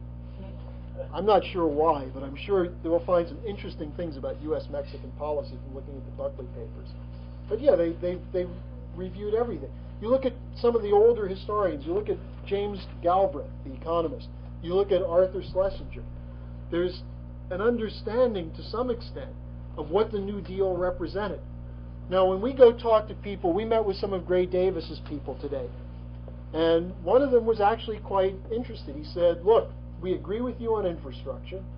This is the chief economist of his finance department in Sacramento. "We agree with you on infrastructure. We're not sure about re-regulation." He said, I don't know, I still like deregulation, although, he said, we've got some Berkeley economists looking at it. That worries me. But then he said, but as far as global financial bankruptcy reorganization, forget it, we're just dealing with California. So we've got to go in and teach these guys. That's why you really have to work on these things. Yeah, Mike. It's been brought up a couple of times, once about lobbying. I think it's this kind of idea of free trade with different names, but mercantilism. So actually, Hamilton's policy grew out of what was called mercantilism. It's sort of misnamed, but this was the policy that was associated with Jean-Baptiste Colbert. And the idea there was that there would be a government hand in trade. It was a regulated policy. So the government would encourage exports. The government would encourage the kind of larger scale industries so that you could have a protected export operation. So that was what was called mercantile policy. And Hamilton had studied that. Of course, Leibniz had been for a period of time working with Colbert in the École Polytechnique. Leibniz was there from 1671 to 75. And Colbert's problem was that he had this crazy king, Louis XIV, who occasionally would fight the bad guys, but would often fight the good guys as well. And Colbert had to keep increasing the taxes so that they could have the army, so they could go fight the war. So Colbert said, well, instead of just increasing the taxes, let's build the economy. And so Leibniz studied that. And so the idea of mercantilism initially was this kind of directed state policy. Now, the British don't like the idea of mercantilism. They attack mercantilism just as they attack what they would call dirigism in France, the idea of some kind of government-directed credit policy. Yeah? I just have a question on something that came up on a drive last night. Are individuals that are not citizens of the United States, are they protected by the Constitution still? Well, you see, this is an important question because how many people do we have working here who are not citizens? And one of the arguments is from especially, I mean, the hardcore racists basically say, the reason we're broke in California is there are too many illegal immigrants who are using our services. Now, actually, studies show that for the most part, illegal immigrants are afraid to use services because they're afraid they'll be deported. And when someone says something like that, I always argue that I don't think there was a single illegal immigrant in the California legislature when they voted to deregulate electricity. So I don't think you can blame illegals for it.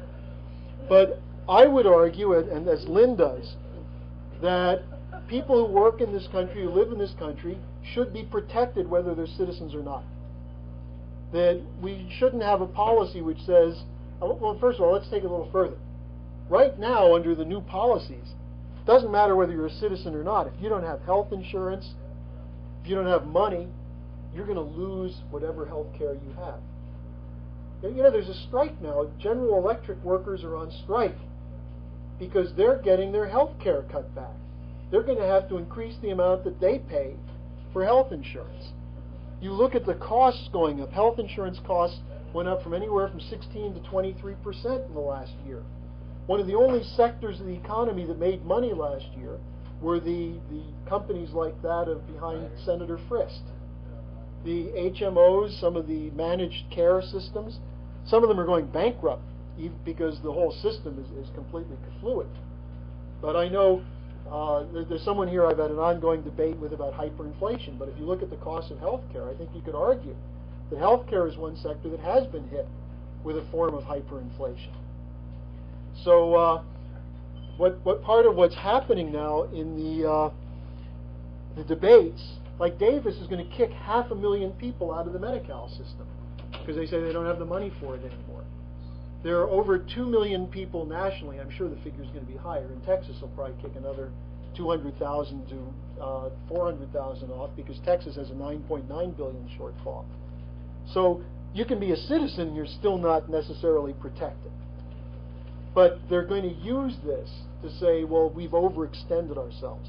But the fact is that we make a lot of money from the poor conditions, that not enforcing labor laws for so-called illegals and people who are afraid to go for protection. Look at the sweatshops in Los Angeles. You may remember about 6 years ago, there was a big case where they busted a company that was making component parts for Guess wear. And they were Thai women who were working for about 12 cents an hour, who basically were brought over to the United States. Then they were charged for their plane fare at huge inflated interest rates, and they were basically kept as slave labor. And they busted a couple of these places in Azusa and somewhere else. But there are dozens more that are untouched. So the idea that these people have no rights is just immoral. So what about like in the justice system as far as amendments, freedom of speech amendments and stuff like that? If, you know, for example, we have some people that are not citizens in our organization. If we're out there protesting, would they actually be arrested and something like that? Could that actually? Well, again, we have some of our people who are citizens who get arrested for trying to express their point of view. Now, look, we're losing this idea of a republic. What Ashcroft is doing with these notices they're sending out to legal immigrants who have various kinds of problems. I mean, the immigration law is so difficult to fully conform to. You forget to file one paper and you technically are in violation. Now they're sweeping them off the street and holding them in prison, saying they're potential terrorists. So, you know, these are areas when you start looking at the edges of society during a depression, during a period of chaos and convulsion. Who's going to protect the people who don't have official status? Who's going to protect the people in the unions who are losing? Look what they're doing. Today we had this report on U.S. Air that the pension is going to be taken over by the Pension Benefit Guarantee Corporation. And the people are going to lose up to 3/4 of their pension. Actually, they've already lost it because of the bankruptcy of U.S. Air. The Pension Benefit Guarantee Corporation can't guarantee the full pension. General Motors' pension is underfunded. General Electric's pension is underfunded. This is what we mean by a systemic crisis. And so every area of law, of protection, is up for grabs. And our poor fellow Americans, while they're watching Ozzy Osbourne and the music awards, who can't say a sentence without using the F word 3 times. You know, as he said, you can't take the fucking little lady anyplace anymore because her speech was filled with that. They're watching that, they're watching Friends, they're watching football, and they're losing basic rights, and they don't have a clue. You call them up and say, look, we got to get a recovery program going. The president says it's going to be all right. Now, fewer people are saying that, but the other point is you got to give people a sense that you can change the policy. And that's what Lynn's idea of the youth movement. You have a light cavalry that goes in and says, we're going to fight to change this. You have to see this. You really have to see that if you can figure out and learn some of this economics, learn the history, get a real in-depth idea of what it means to be a human being fighting for a republic, we become a real force. And we already have in many ways because of the power of ideas. In a crisis, ideas have a premium. When everyone thinks things are going well, they don't need ideas. All they need is credit cards. Did you have a question? Okay. Yeah. What's the briefing I read about the Schlieffen? Schlieffen? The von Schlieffen Plan? Yeah. You ought to ask Timothy about that. Well, this was the plan that was developed by the head of the German General Staff for a blitzkrieg strike that, had it been fully carried out in World War I, the British would have been defeated by the Germans. Unfortunately, the commanders of the German army got cold feet and pulled back from it. And so instead of following the move into France with a quick strike across the northern part of France and then into England, which probably would have done a lot for improving English culture. Although probably they would have had to bring French cooking to England to really improve England a lot, not German cooking. But the von Schlieffen Plan was an overall flanking strategy based on German superiority in motorized units and tank warfare and things of that sort, which that's what it was. What was the specific reference? It was discussing how it was a Saudi paper who was comparing the buildup during the Schlieffen Plan and also the military buildup that we're building up for Iraq. Yeah. And it was making a comparison between the two. Yeah, because if you're in an Arab country right now, and all of a sudden you're seeing close to 200,000 American troops, and you're seeing another battle group of ships, you're seeing the most advanced weaponry being moved in, then your sense is that this is going to be a horrible consequence very quickly. And in their comparison, they're saying basically the von Schlieffen Plan was a plan that would have been a totally destructive plan in Western Europe for the Germans. And now they're afraid the same thing is going to be applied not just to Iraq, but in the Arab world, essentially, the correct conclusion that's been drawn is that this is not simply about Iraq. This is a war against Islam. And look, they're not dumb. Arab think tankers have read Samuel Huntington. They've read Bernard Lewis. I just started reading this new book by Bernard Lewis called What Went Wrong. He basically said Islam used to be a good religion, then it became a bad religion, and now it's got to be de-Arabized. It's a racist sentiment. Bernard Lewis is a high-level Oxford British Arabist who spent his whole life profiling the Arab world. And so, as we saw from Jacques Cheminad's visit recently to Abu Dhabi and Qatar, what Jacques said, the problem in the Arab world is that generally there are two main schools of thought. One is, we don't like Western culture. We don't like the West imposing so-called democracy on us. Western economics hasn't helped us much, so therefore we have to oppose the West, including supporting Al-Qaeda or Saddam or someone else. But then you have the flip side who say, well, if we support the West, we'll be able to live in the Riviera, get nice houses in London, and keep our way of life. So they either propitiate the West or they go into an infantile rage against it. And Jacques said what he found is that when they saw people who actually understand this question of geopolitics, because if you look in the Arab world, you want to know what went wrong with the Arab world in the 20th century? It's called Great Britain. It's called Lawrence of Arabia. It's called General Kitchener. It's called the Arab Bureau at Cairo. The British decided to recreate nations in the Middle East, as though the British were given this power by God. Look at an example, the Sykes-Picot Agreement. The French had some influence in Lebanon and Syria. So the French wanted to have some staying power in the Middle East. So what did they do? Well, the French went to the British and said, let's have a secret agreement. This was while the Middle East was supposedly still under Ottoman rule. And what was the agreement? The British will take the Transjordan, which is basically Jordan, Iraq, Palestine, the Arabian Peninsula, and they'll give the French Lebanon and part of Syria. And so Picot said, okay, that's pretty good, we'll take it. The British never intended to do that, to give that to the French. They wanted to drive the French out as soon as they could. Then what do? They take the people who run Mecca and Medina, the holy cities, Sharif Hussein's family, and they say, you got to leave. We're giving these cities to the Saud family, but we'll give you a deal. We'll let you take Jordan. Of course, it's got no oil, and we'll back you up in Iraq, and we'll even create a new country called Kuwait there. So what happened in the Arab world was this British geopolitical policy.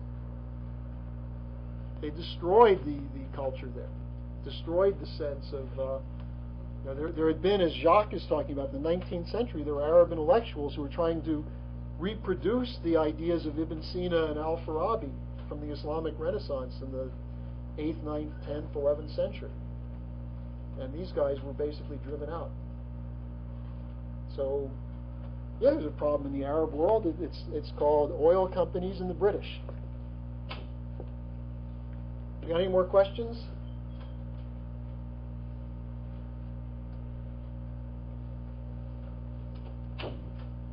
That's it? I did, but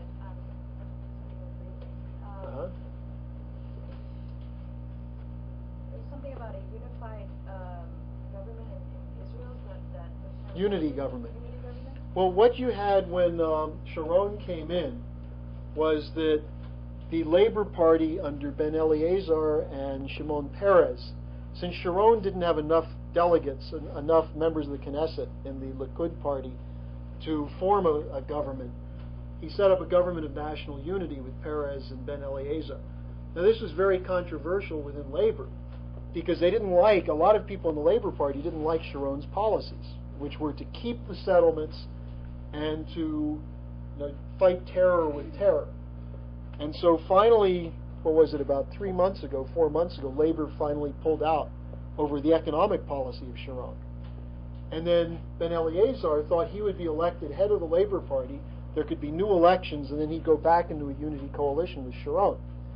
And instead, Mitzna, the mayor of Haifa, who's a former general who comes out of the Rabin tradition, Mitzna said, no, I'm going to run, and Labor is going to be opposed to what Sharon is doing. We're going to oppose keeping the settlements. And Mitzna won the Labor primary. Now, Mitzna, when he first won it, had no chance in the world of winning the election because Sharon was very strong. Labor was quite weak. But the one thing that Sharon had as a vulnerability is that in the primary, to beat Netanyahu became the foreign minister under Sharon, and Netanyahu and Sharon hate each other because they both think the other is too weak in crushing the Palestinians. And so in the primary, primary where 120,000 people or so vote, there were tens of millions of dollars spent. And so people around Mitzna contacted us and said, do you know where this money's coming from? They didn't just contact us, they contacted other journalists in the United States, but we happen to know where the money came from. And we put together a series of reports where we showed that some of the money came from Russian organized crime networks. Some of the money came from gangsters from the old Meyer-Lansky networks. You know, people like Sheldon Adelson, who built the Venetian Hotel in Las Vegas. Steve Wynn, who took money from Milken to take over the Mirage and the Desert Sun in Las Vegas. That this was the old organized crime network in the United States tied to Russian organized crime. And then we found an interesting connection, which we knew was there. What's the connection between the old Lansky so-called Jewish organized crime mob in the United States and Russian organized crime? A fellow by the name of Mark Rich. Any of you remember that name from the Clinton pardon? You know, remember all the Republicans were going to hang Clinton because he pardoned this terrible, dirty, degenerate guy? And of course, the Republicans who were using this against Clinton did bad intelligence, because if they would have really looked it up, they would have found out that for years, the lawyer for Mark Rich was a guy named Louis Libby, who's the chief of staff of Dick Cheney, from 1990, when Cheney was defense secretary, to today. And so we started pumping this out, getting it into Israeli journalists. And then the Israeli journalists started pumping it out to the Israeli police. And next thing you know, the police are doing an investigation. They started arresting Likud leaders, the leaders of Sharon's party. For example, there's a 27-year-old woman, never been in politics. She's a waitress at one of her father's restaurants. Now, her father is a guy who's an interface with Russian organized crime, who runs restaurants, casinos, and prostitution. And all of a sudden, his daughter gets put way up on the Likud list, which means she could be a member of Knesset, whereas these senior Likud guys who've been in politics for years are behind her on the list. So some Likudniks told the Israeli police, you should investigate this. And this guy, I think his name is Gabrieli, they started investigating it, and they found out that in the Likud primary, there were prostitutes, there was large amounts of money, there were payoffs, there were weekends at luxury spas and things of that sort that were being given out as bribes. So this hit the Israeli press. Then it hit the Israeli press that Sharon's sons were tied to some of these people. Shlomi Oz, who's one of the big gangsters in Israel. A guy named Al Peron, who spells it like Al Peroni, so they called him Al Capone in the Israeli press. A gangster who was close friends with Omri Sharon.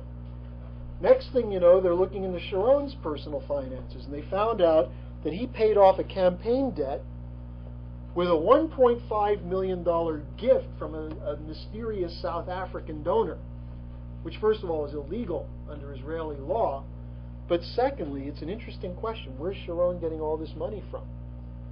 And so Sharon went on television, and he said, this is a plot against the prime minister.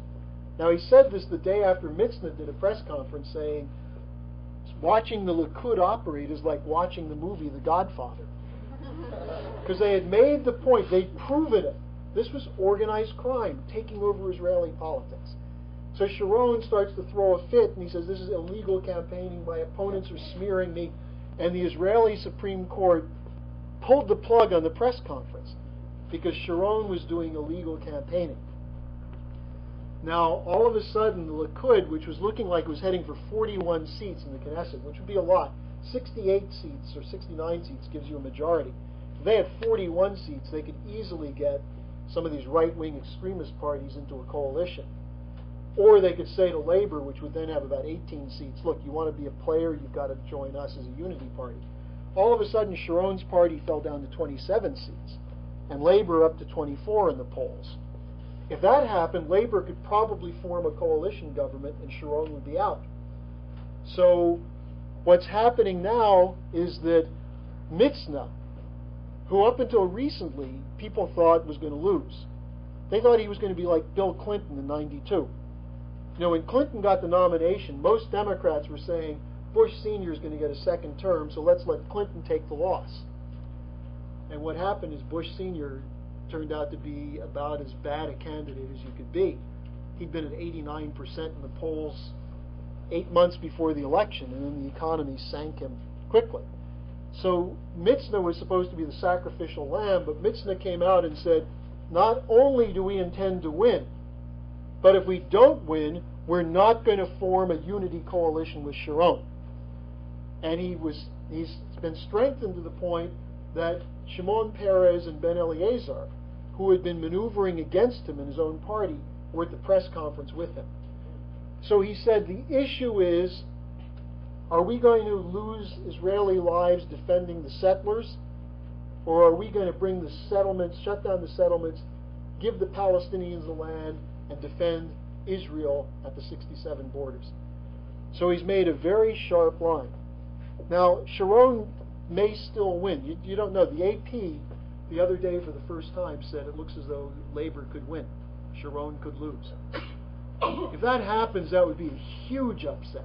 Because one of the reasons we're sending so many troops to the Gulf is that there are people who are afraid that if the United States doesn't launch a war, Sharon will launch a war against Iraq. So the whole situation in the Middle East and with Iraq could change dramatically overnight if Sharon loses. And so that's a possibility now. And let me just tell you something. Those of you who wonder, well, we're working with LaRouche and people seem to pay us no attention, and we're working in this invisible realm, and in the visible realm we don't see anything. We are among the key players in this Israeli election. The people from Haaretz, people from the Labour Party, have turned to the EIR and LaRouche. And we delivered. We gave them the goods on Sharon. Remember, we wrote reports on Sharon back in the 1980s. I was an editor of a report in 96 on Sharon and the Temple Mount gang, or in 98.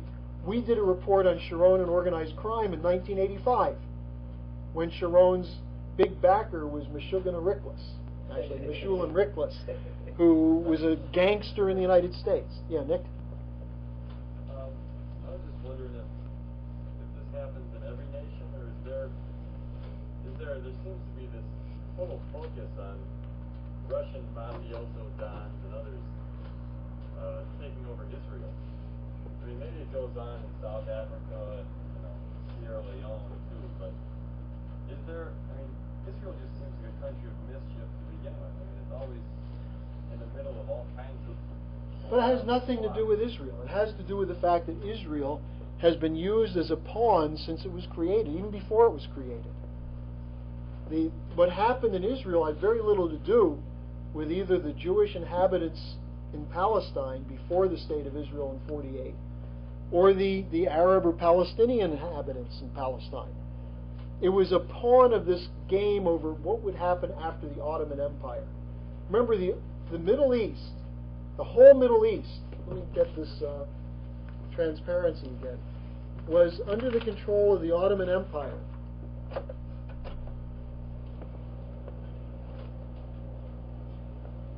The Ottoman Empire in 1453 defeated the second division of Christianity. You had Rome and Constantinople. This was the Orthodox Christians. This was the Roman Catholics. 1453, Constantinople fell to the Ottoman Empire. And the Ottoman Empire went twice to the gates of Vienna in the 1600s and then the 15th century and the 16th century. It established, this is why you have Muslims in what was Yugoslavia, in Bosnia. They're not Arab Muslims. They're, in some cases, Slavs, in some cases, Western Europeans who adopted Islam, in some cases under pressure, and in some cases not under pressure. So the Ottoman Empire was a huge power, and there were some decent rulers there, Suleiman the Magnificent, who built cities. But it increasingly became a bureaucratic, weak economy as a kind of empire.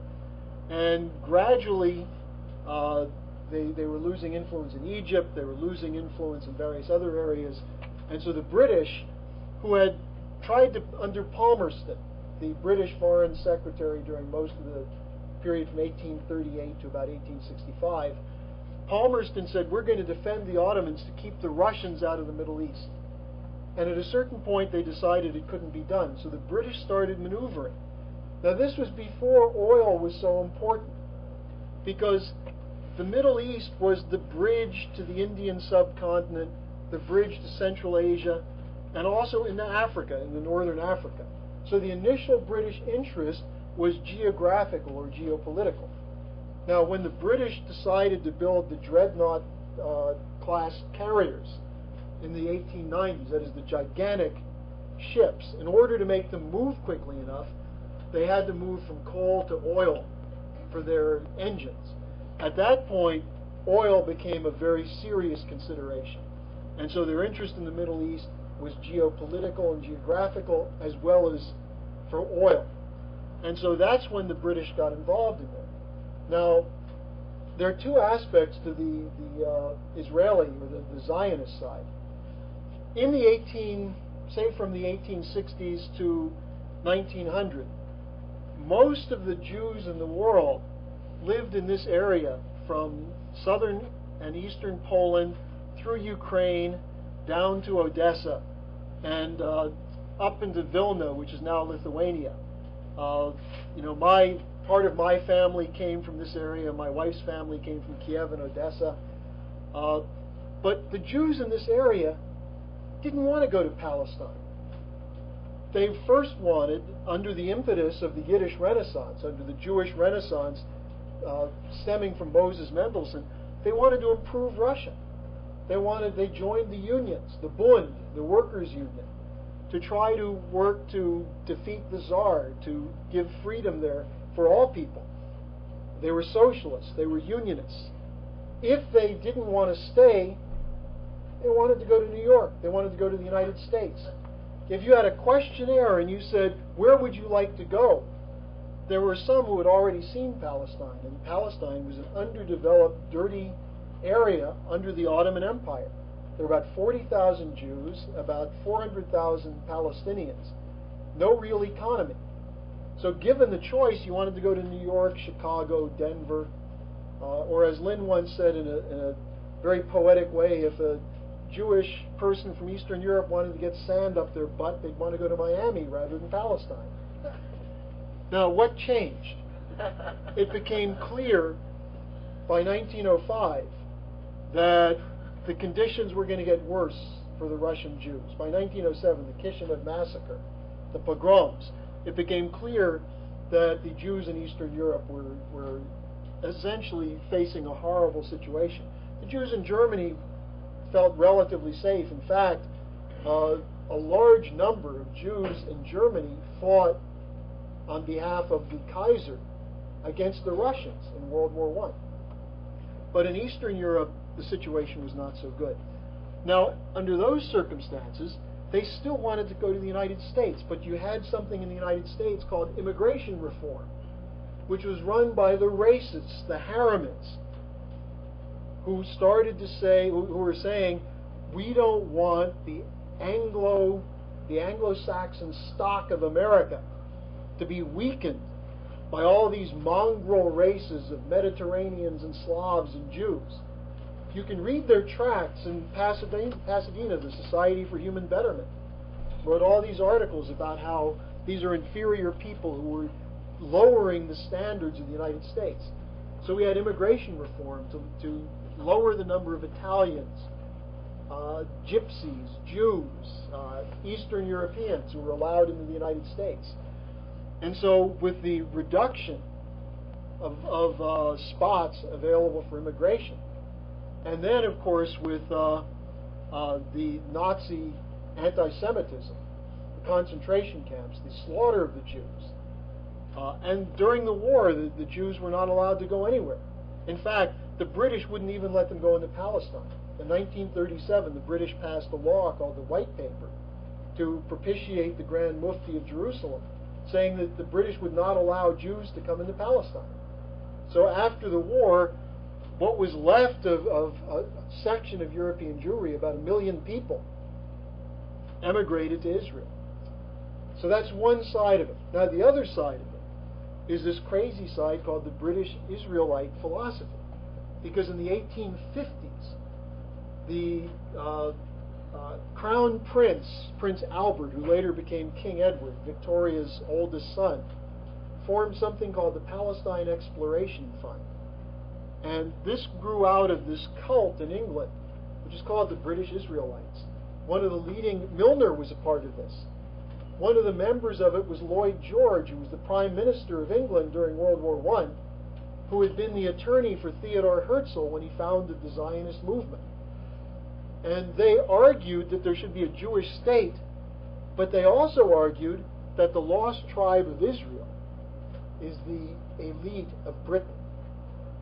This is why they're called British Israelites.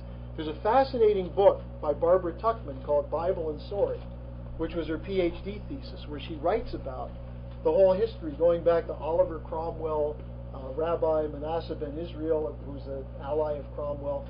And this British Israelite view was that Jesus didn't die on the cross. They ran a phony Jesus got crucified. And the real Jesus escaped to Spain with Mary Magdalene. They had a bunch of kids. They ended up in England. And so the British ruling class is the direct descendants of Jesus Christ, King David, and therefore they're the ones who are entitled to the Holy Land. They believe this. This is the Knights of St. John of Jerusalem. The Knights of Malta have different versions of this. Now, their view of history is that they will ultimately get their due when the Jew, and this is how they read the Revelation of St. John. The Jews have to be scattered to the four corners of the earth, and then all the Jews have to come back to Palestine. There'll be a huge war. Jesus will come back, and this time he'll recognize the British Israelites as his true people, and then they'll have domain over the whole world. Now, that's actually, if you look at Falwell and the eschatology, the end times theory of Robertson and the Christian fundamentalists, it's not so different. This goes back to Darbyism, which was sponsored as a religious theory in the middle of the 19th century by the British oligarchy. So you have all these so-called Christians in the United States today who act like the worst kinds of godless heathens, but who say, I've got my deal with Jesus Christ. As soon as those Jews and those Arabs kill each other, we're coming back. We're going to be in the promised land. And here's the real crazy thing. These are the allies of Sharon and Netanyahu. They're getting money from these Christian fundamentalists who want Jews in Israel to tear down the Al-Aqsa Mosque in Jerusalem, the Dome on the Rock. Tear it down, build a new Temple of Solomon, which will lead to the war. And these so-called Christians say, well, the Jews, we just love the Jews because they're the instrument of prophecy. And they're going to get a second chance. This time they can either accept Jesus as their Savior or they'll all be killed. But we love the Jews. That's why we're giving them the second chance. And these crazy rabbis in the United States who go along with this. There's a guy, you can see him on Sunday night, Reverend Hagee, has a television show. And he's a wackadoodle crackpot, but every year he has a night to honor Israel where you have 10,000 people cram into this church. About a third of them are Jewish, and they raise millions of dollars to go to the Ateret Kohanim Yeshiva in Jerusalem, where they're preparing the rabbis when the third temple is built. And this is also funded by the bingo king of Hawaiian Gardens, Irving Moskowitz, who has this bingo parlor down in Hawaiian Gardens, stealing money from poor people in Hawaiian Gardens, laundering God knows what kind of money, sending $30 million a year to these right-wing extremist groups in Israel. This is what's starting to come out. Now, your question, is it just the Middle East? Well, because of the confluence of Jewish, Christian, and Islam as religions of one God with the same prophetic texts and documents, and the same home, Jerusalem, wherever the hell it is, down here somewhere, that they have this, Israel does have this thing. It's called, actually, there's something called the Jerusalem Syndrome. And there's at the year 2000, the Israeli police had special training on how to deal with Messianic fundamentalists who were going to come to Jerusalem thinking that they were Jesus. And they arrested hundreds of them. And there's this funny story that was written in the LA Times about a hotel right next to the Mount of Olives. And there's a guy who checks into the hotel, and within 2 hours, he's just going nuts. He's jumping up and down, and he goes to the guy who's the hotel clerk and says, "I just saw Jesus! I just saw Jesus!" And the clerk said, I know. This is Jerusalem. Calm down." So you actually had this thing diagnosed by the Israeli Psychiatric Association called the Jerusalem Syndrome. So this is something that exists in Israel.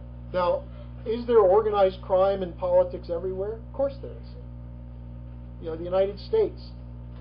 You could argue that if you look at people like Richard Rainwater, who was the sugar daddy of George W. Bush, this is the guy who set up HCA Columbia Healthcare System, one of the largest of the HMOs and managed health systems in the country. He's going to get indicted for his mental health company that just filed for bankruptcy today. He's under investigation, possibly indictment, for the same thing the Tenet healthcare system indicted for, which was ripping off Medicare. So there's all this kind of criminal activity going around inside our own country. Yeah. What is the Russian law that were their interests? What did they get in return by Well, originally the first deal with Sharon was that the Likud wanted to bring Russian Jews to Israel. And of course what they ended up bringing was a lot of people who are dubious as to their actual Jewish heritage. But this goes back to the early 80s. This goes back to the Pollard affair. Sharon ran the spy unit called Lechem, which hired Jonathan Pollard to steal U.S. defense secrets. And these defense secrets were given to or sold to the Israelis, and Sharon gave them to the Russians in return for immigration, opening the doors to immigration of Russian Jews. Because Sharon and others know there's a demographic problem in Israel. The Palestinians who live within the greater Israel, including the West Bank, outnumber the Jews. In population, they're growing much more rapidly than the Jewish population. So Rabin made the point. He said, if Israel is going to be a democracy, which means everyone who lives here has a vote, pretty soon it won't be a Jewish state, because there'll be more non-Jews. And then he said, if Israel is going to be a Jewish state, then it can't let non-Jews have the vote.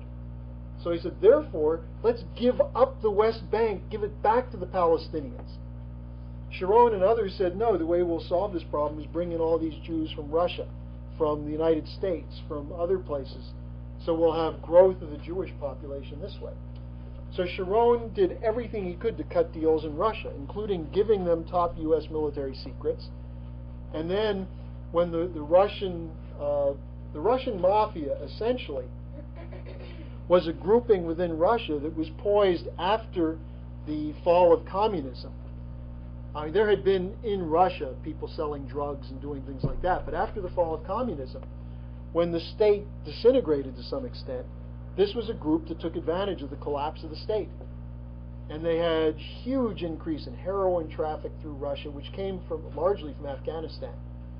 And a lot of the heroin traffic from Afghanistan into Western Europe and the United States came through these Russian Jewish networks. And then, of course, they're really not Russian Jewish, because a whole lot of them are not Jewish, but they're part of an organized crime network. And if you read the reports from New York State Commission on Organized Crime from the 1990s, they went into Brighton Beach and Coney Island and areas that used to be largely Eastern European Jews and have now become increasingly African American. And they moved in there with the drugs and with other kinds of activities. Now, in Israel, you had two different kinds of emigres from Russia. One was you had a highly developed, educated group of scientists who had not really practiced Judaism in Russia, partly because it was illegal, and partly because they weren't that religious. But they moved to Israel, and many of them are employed now as cab drivers, as menial laborers. You know, the joke at the time was, what do you call a Russian Jew who arrives by plane to Israel who's not carrying a violin or a viola? They're a pianist. So it's very highly educated. You could have 50 orchestras in Israel right now. But then there was another group, which was largely the organized crime group that was involved in the diamond trade, triangulated with South Africa, Russia, Israel. If you go to New York City, you go into the garment district. There's a section just beyond the garment district, which is the diamond district. And the leading diamond merchants there are the Hasidic Jews. Now, one of the reasons Jews have been involved in the diamond trade over the years is that if you are afraid you're going to have to flee your home at any point, you don't want to have blocks of gold under your bed. You better have something that's easily negotiable and you can carry with you. There are a lot of interesting books on this. There's The Rise of the Jewish Gangster in America by a guy named Fried is quite interesting in the background to the Lansky mob. But as far as the Russian mob, it's really the Israeli police have been investigating this and trying to crack down on it for years, and not with too much success. You've got a guy, Natan Sharansky, who formed the Russian Party in Israel, who's been part of the Labor and Likud governments because he brings a lot of votes, and so they broker the votes. So, any last question or two? Yeah. Yeah. Yeah. Can you explain the Protocols of Zion and how it originated and what that's all about? Yeah.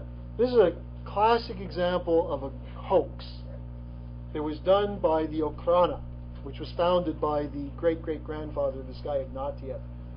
What was going on in Russia for a period of time is that in the 1880s, when Russia was beginning to industrialize and starting to change, there was a push for a constitution in Russia. And when the Tsar opposed it, after Tsar Alexander III, or the second rather, Tsar Alexander III was not a good guy. He was blown up. And you had these terrorist networks created called the Narodniki, the peasants, revolutionaries, and so on. And a lot of them were Jewish intellectuals who were involved in this. So the reaction against the move for American-style constitutional republic in Russia was centered in some of the oligarchs who wanted to discredit all people who were for a constitution. And so the Okhrana prepared a book which they called the Protocols of the Elders of Zion, which supposedly is a bunch of leading elders of the Jewish community in Western Europe coming up with a plan to take over the world. And these are supposedly the minutes of that meeting. And so they were written by the anti-Semites in the Tsar's Secret Service. Now, I'll finish this, but remind me to tell you a funny joke about this. So this was circulated in Russia to justify the pogroms against the Jews. Now, people in Russia knew it was a forgery, but there was a guy named Alfred Rosenberg who was one of these anti-Semitic ideologues from the Baltic area, the German section of the Baltic, who joined a movement called the Nationalist Socialist Workers' Party in Germany after World War I, which became the Nazis.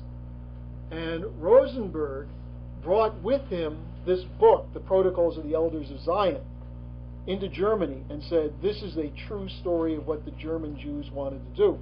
And it fit in with the theory that even though Germany didn't lose the war, they lost the peace at World War I because the Jewish bankers sold them out, working for the British. And they named the Warburgs and some of the other Jewish banking families, Rothschilds and others. So for defeated, demoralized ex-military people in Germany, like Hitler, they embraced this. And it also fit in with the anti-Semitism in Germany that had been promoted by people like Richard Wagner, the composer who wrote in the 1850s a tract called The Jews and Music in Germany, in which he said that Jews are destroying German culture. And so what they did is they used this forgery, and it still turns up periodically. If you want to discredit an Arab country, you can always find some Arab leader who believes it, who will preach it. It'll show up in a newspaper, and then they can say, see, all the Arabs are anti-Semitic. But it served a purpose over the years of creating an enemy image of the Jews. Now, here's the joke, because it's actually a very, very interesting joke. Two Jewish guys are sitting on a bench, and they're each reading a newspaper. And one notices the other is reading one of these terrible anti-Semitic newspapers. So he says to him, "What are you doing? You're reading an anti-Semitic paper. Why are you reading that trash?" And he said, the other one says, "Well, if I read your newspaper, I get depressed. I read about suicide bombing, Sharon, corruption. It gets me depressed. But my paper, I like my paper. According to my paper, things aren't so bad. We control Hollywood, we control the media, and we run the U.S. government." So, this is the image of the Jewish banker, which was created by what?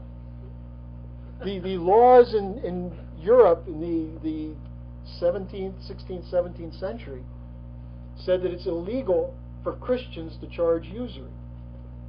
So kings and princes would hire Jews to run banks because there's no prohibition against usury in Judaism. There is in Christianity, and you know that from Jesus' activity against the moneylenders at the temple. And then Islam has within it, one of its basic tenets is no usury. You can't make money from money. But supposedly Jews were allowed to charge usury, so they hired some Jews to run the banks for the courts of the Christian princes. They were called the Hofjuden, or the house Jews. And this is where you had fortunes made by people like the Rothschilds and the Warburgs and a handful of others. But, by the 19th century, it was a small percentage. But it fit into this theory that whenever there was a crisis, they would blame the Jewish bankers as manipulating. So that's where the Elders of the Protocols, or the Protocols of the Elders of Zion fits in. Someone had a question here. Oh, Nick, you had one last question. Yeah.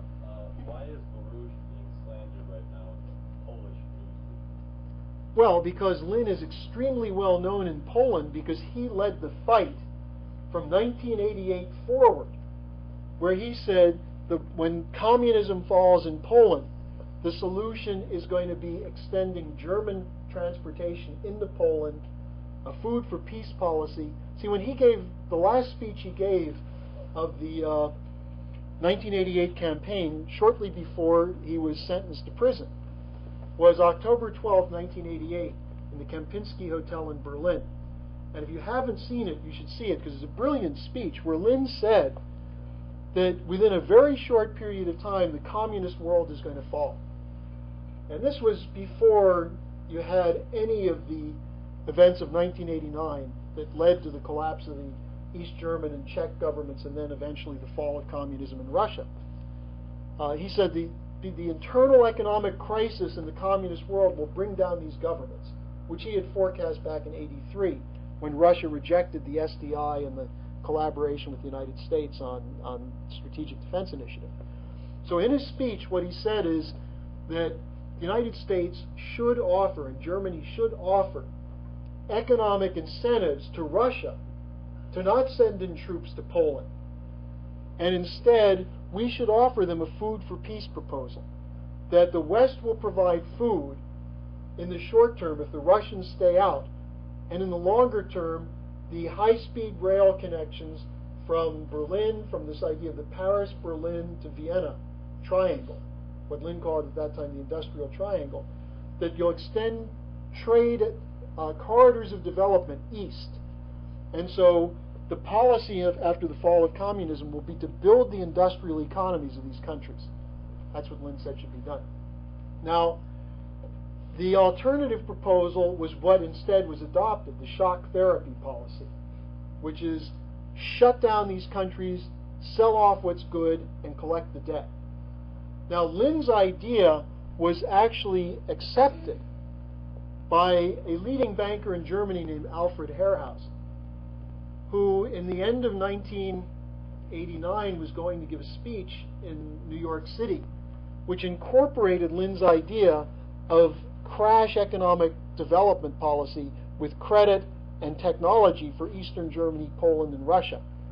And 2 days before Herrhausen left to give the speech, he was assassinated by a group which claimed to be the Red Army faction, which was an old spin-off from the Baader-Meinhof, which the Germans now admit never had ceased to exist in the 1980s, early 80s.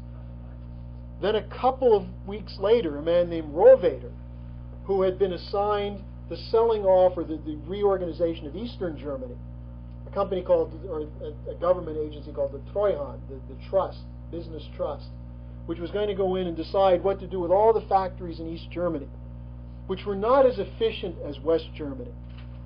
And so the question was, do you just shut them all down and create a large pool of unemployed, or do you try to keep them going and retool them? And Rovator wanted to retool them, which was sort of the Herrhausen-LaRouche plan. And Rovator was killed. And after that, no one in West Germany had the courage to fight for an industrial development policy for East Germany or Poland.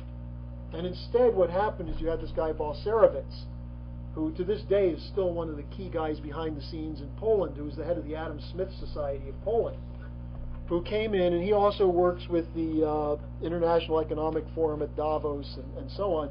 And his view is radical free trade. Shut down all the inefficient industry, put the workers to work in low-tech jobs until we build up an internal economy, which of course won't ever happen. And this was the same policy that was imposed in Russia under Yeltsin. And what's his name?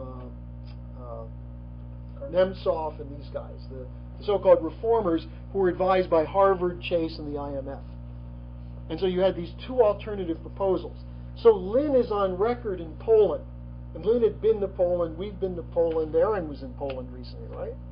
We have people in Poland who know the Schiller Institute and LaRouche, including in leading political parties. Yeah, there was actually the dinner I went to was a man who was running for president. Yeah. And there was a bunch, I mean, these are high-level people, an attorney that works with the state, the former or presidential candidate, and all they do is they have meetings every week and they discuss what we're doing. Look, And they put it in front of proposals, in front of government officials all the time. The Cardinal of Warsaw, Glemp, who was very close to the Pope, greeted our delegations when we went into Warsaw. So we were in the middle of this. There's a Catholic party in Poland, which was called an anti-Semitic party, but it wasn't anti-Semitic. It was pro-Polish national development. One of the leading people in that party was a doctor who was one of the people in this movie that recently was made on the Warsaw Ghetto Uprising, a Jewish doctor, Marek Edelman, who was a leader of this center party of Poland that wanted LaRouche's policies. So we've been very much a thorn in the side of the free trade, pro-IMF party. Now Poland has gone through one economic crisis after another. The zloty has collapsed. Unemployment is at a record level since before World War II. Poland is under very strict IMF policies. And so all of a sudden, the friends of LaRouche are starting to make some noise. They're making some headway. So what do you get? The Polish issue of Newsweek comes out with an attack on Lyndon LaRouche. So people in the United States who say, who's LaRouche? Who knows LaRouche? Well, because when Poland wanted to become a member of NATO, and what Lynn had to say about that was that if Poland became a member of NATO, wasn't it? Yeah. That it would actually hurt Poland more because the money that's promised to Poland would never actually go into the Polish economy. So they would go to pay debt. Yeah, exactly. And so what's funny also, just to refer to Nick's question, is that when you go into Poland, we went to this one university in Gdansk, and which is where Solidarity started and Walesa started. And what, I mean, it was quite overwhelming because we walked in, it was, I don't know, I think 24 degrees under Celsius, freezing. And we drove up to this university, and there were 3 guys sitting in their car in the freezing cold waiting for us for over 1 hour, just sitting in their car. So as soon as we pulled up, they take our coats, they pull us into this university, and they whisk us up to the top room where the president sits. And everybody, when we're walking down the hall, they're saying LaRouche, LaRouche. I mean, they all know, they all discuss openly, debate LaRouche's policies. LaRouche's books are all in the library, all in Polish. And it's very special. I mean, Erin knows this because she's been in Berlin, and out of Berlin we've been going into Poland for years. And we do have, I mean, look, you could go to Armenia, the Armenian parliament. You have LaRouche's Say You Wish to Learn Economics in Armenian.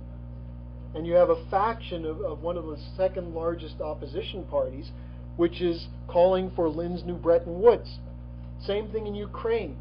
Same thing in Belarusia. So all of Eastern Europe, you have this grouping that wanted this American system policy after the fall of communism.